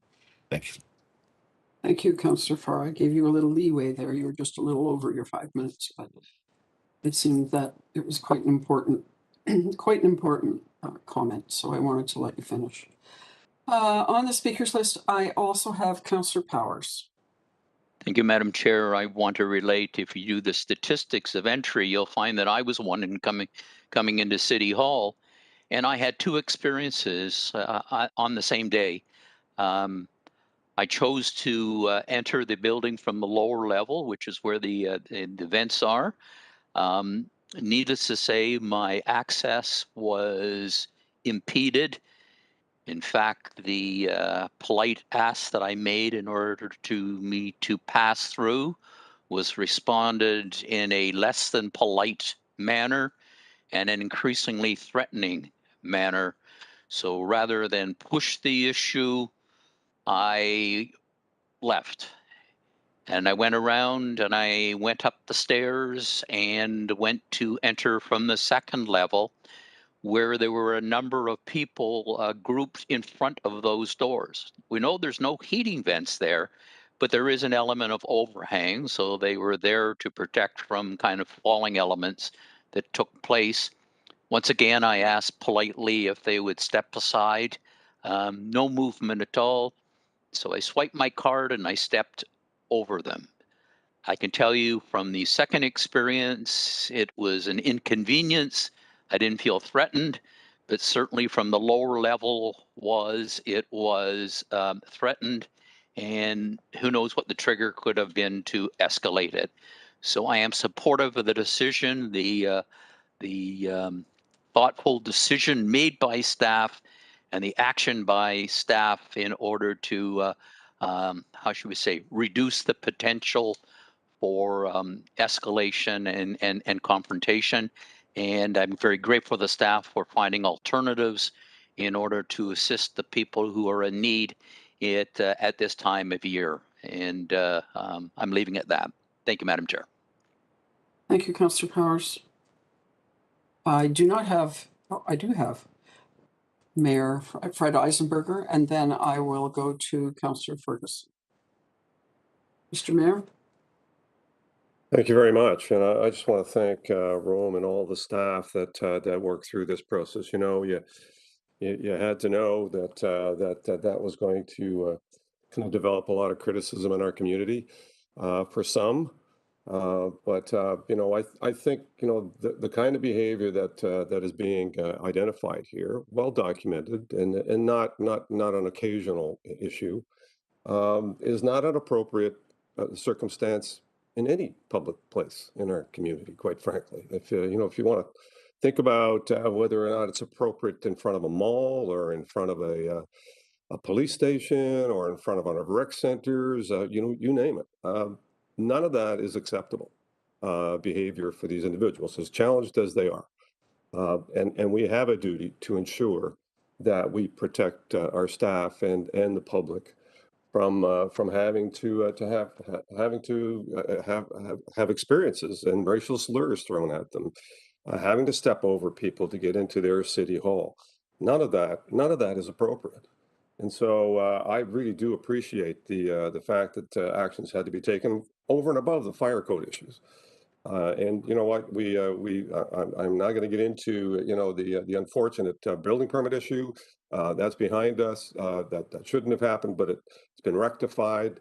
The appropriate material is there, and this has not been an occasional issue. Quite frankly, this has been going on for quite some time with random individuals, but has certainly ramped up significantly in the last few months in that location and other locations around City Hall, in and around I mean, I'm here every day, and I certainly see lots of activities that I think are inappropriate. So, having said that, you know, we are moving heaven and earth to get people housed. So this notion that we just put up the shrouding and then let these people wander off to wherever they might go is just not the case. They've all been communicated with. They've all been offered options. They clearly, some of them do not care for some of those options, and you know, there's only so much one can do to encourage people to get into safer housing environments. And so, I'm very appreciative of the work that staff did. I fully understand why they made that choice. There's very, very good reasons, safety being paramount for the individuals as well as for those that are coming in and out of City Hall. And you know, as we're becoming more open, that kind of barrier to getting into City Hall or having to run a gauntlet of folks that are abusive or you know, are prepared to threaten people if they don't get out of their way is just totally unacceptable and wouldn't be acceptable here nor anywhere else in our community. So I thank the staff for their good work. You know, a lot of folks have leveled criticism against this. I'm sorry, it's unfortunately misguided. Do we have more work to do to try and house people? We're doing it every day. Every day, there's an army of people working to get people housed wherever they can find them.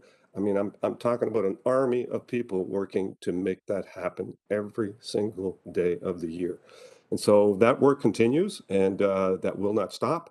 And we will continue to make sure that all these other places remain safe and secure from either abuse or safety issues. So much appreciated, and I thank the staff for unfortunately having to you know, explain you know, every detail of this action. I think in the general sense of this was nothing but appropriate. Thank you. Thank you, Mr. Mayor. Councillor Ferguson, the floor is yours. Yeah, thank you. I'll just cut in for a very few minutes. I agree with the previous speakers, and I just want Rome and his staff to know that we have the utmost confidence in him. Rome demonstrates to us every day great competency in what he does, and he's got a lot of buildings to look after, and he's got a huge job. He's got a great team working with him. I deal with him on a regular basis, and he's very professional and very capable, and we should all be so grateful to have this type of people on our payroll.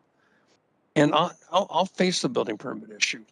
You know, I've experienced this. I think a lot of people experience where they got an emergency at their home or their place of business, and their first thought is get it fixed. And sometimes you forget a piece of paper, but he dealt immediately with it and got the building permit issued. Very, very common emergency situations around our community.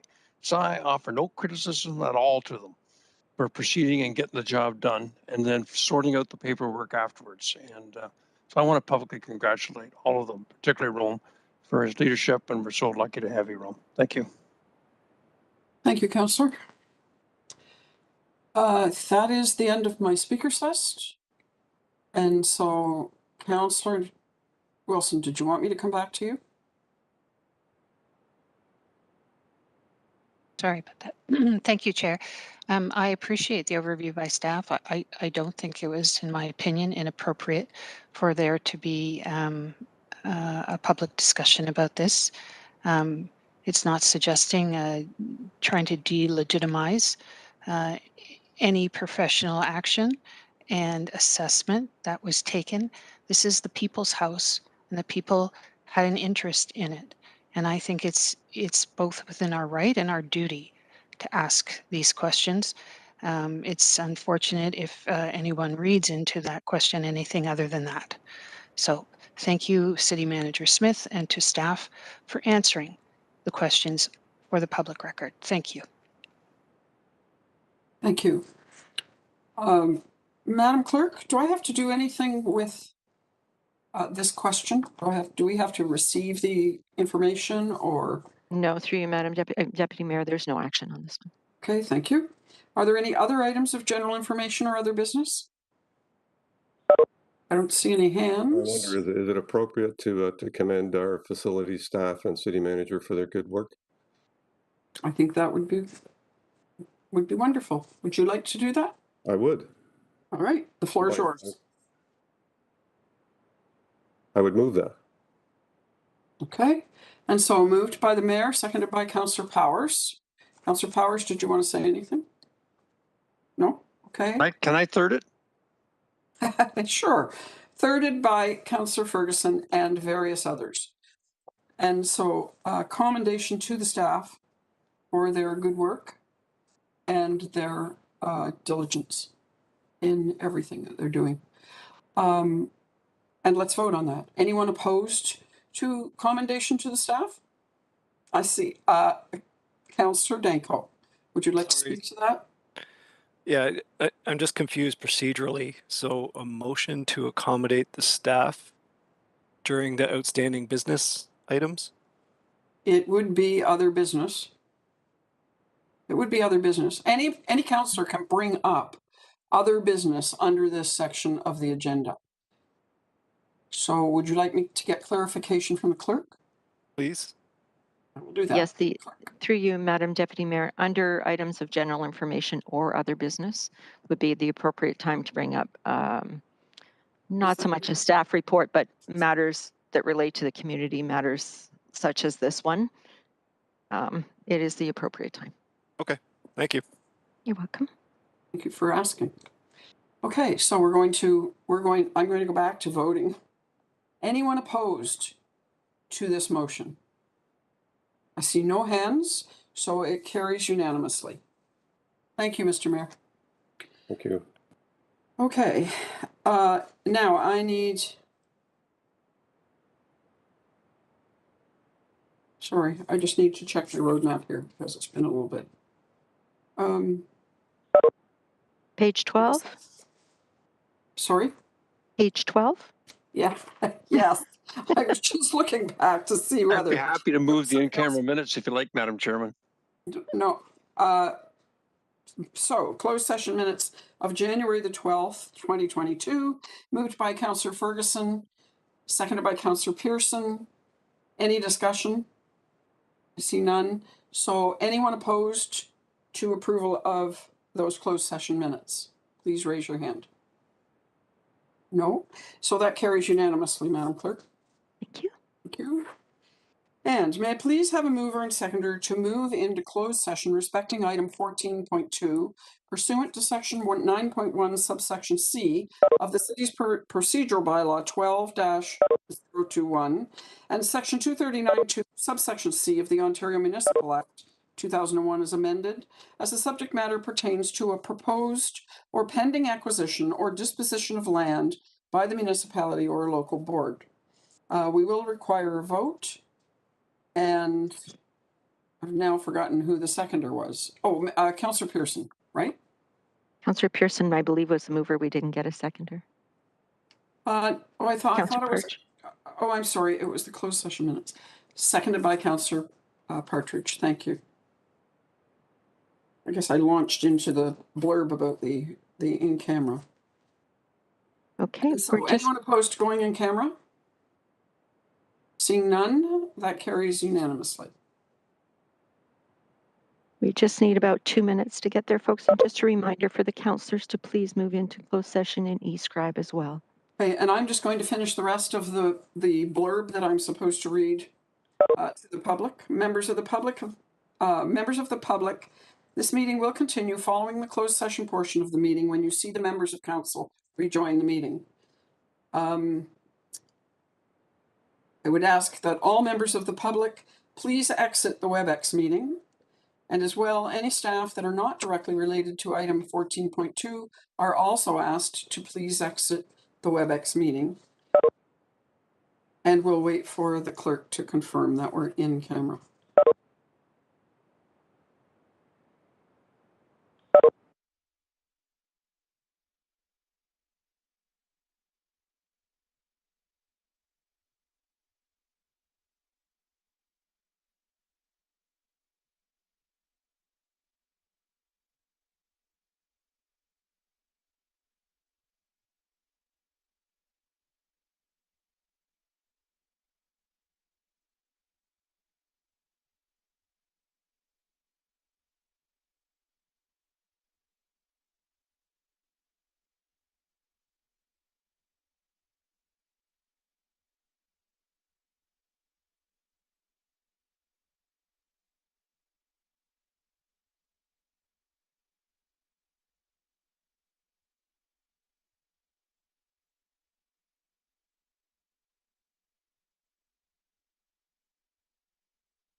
Okay, you are live again and ready to go.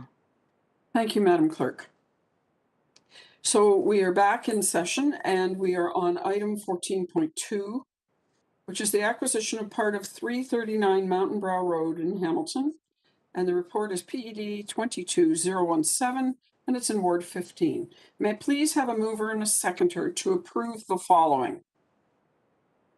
A, that an option to purchase scheduled to close on February 28, 2022 for the partial acquisition of land municipally known as 339 Mountain Brow Road, Hamilton, as shown in Appendix A attached to report PED 22017, based substantially on the terms and conditions attached as Appendix B to report PED 22017, and other such terms and conditions deemed appropriate by the General Manager of the Planning and Economic Development Department be approved.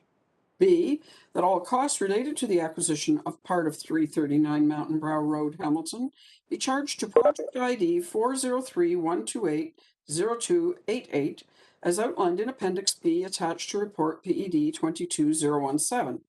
C, that the sum of $22,150 be funded from Project ID account number 59806-403-128-0288 and be credited to account number and department ID number 59806-812036, which is real estate admin recovery, for recovery of expenses including real estate and legal fees and costs. D, that the city solicitor be authorized to complete the acquisition of part of 339 Mountain Brow Road, Hamilton, the transaction on behalf of the city, including paying any necessary expenses, amending the closing, due diligence, and other dates, and amending and waiving terms and conditions on such terms as considered reasonable. E, that the mayor and city clerk be authorized and directed to execute the necessary documents in a form satisfactory to the city solicitor. And F, that the complete report PED 22017 respecting the acquisition of part of 339 Mountain Brow Road, Hamilton, remain confidential until completion of the real estate transaction. We will require a vote. We do have a mover and seconder, and I believe that is moved by Judy Partridge and seconded by, who would like to second? Mayor Eisenberger. Mayor Eisenberger. I knew we had one, I just couldn't remember. So moved by Councillor Partridge and seconded by Mr. Mayor Fred Eisenberger. And I just want to say one last time that we are having voting technical difficulties. So our votes today are going to be by a show of hands, and we will be requesting those opposed, for the sake of ease, to show their hands rather than the other way around. So is anyone opposed to item 14.2? Councillor Wilson? Anyone else? Okay, so that carries. Thank you. And now, may I please have a motion to adjourn? Moved by Councillor Powers, seconded by Councillor Pearson. And anyone opposed to adjournment? Seeing none? No opposition there. We do have a farmers market sole voting member meeting right after this. So maybe 5 minutes, Stephanie, before we come back. Yes, it'll take me 7 minutes to get. Okay, let's make it 10 minutes then. Well, let's say 10 minutes, Yes. Mr. Mayor. Is that okay? Thank you. Okay. Yep. Okay. And Councillor Partridge? Yeah, just a reminder, I'm leaving for my FCM meeting, which starts in about 2 minutes. Thank you. Okay, thank you. See you all in 10 minutes.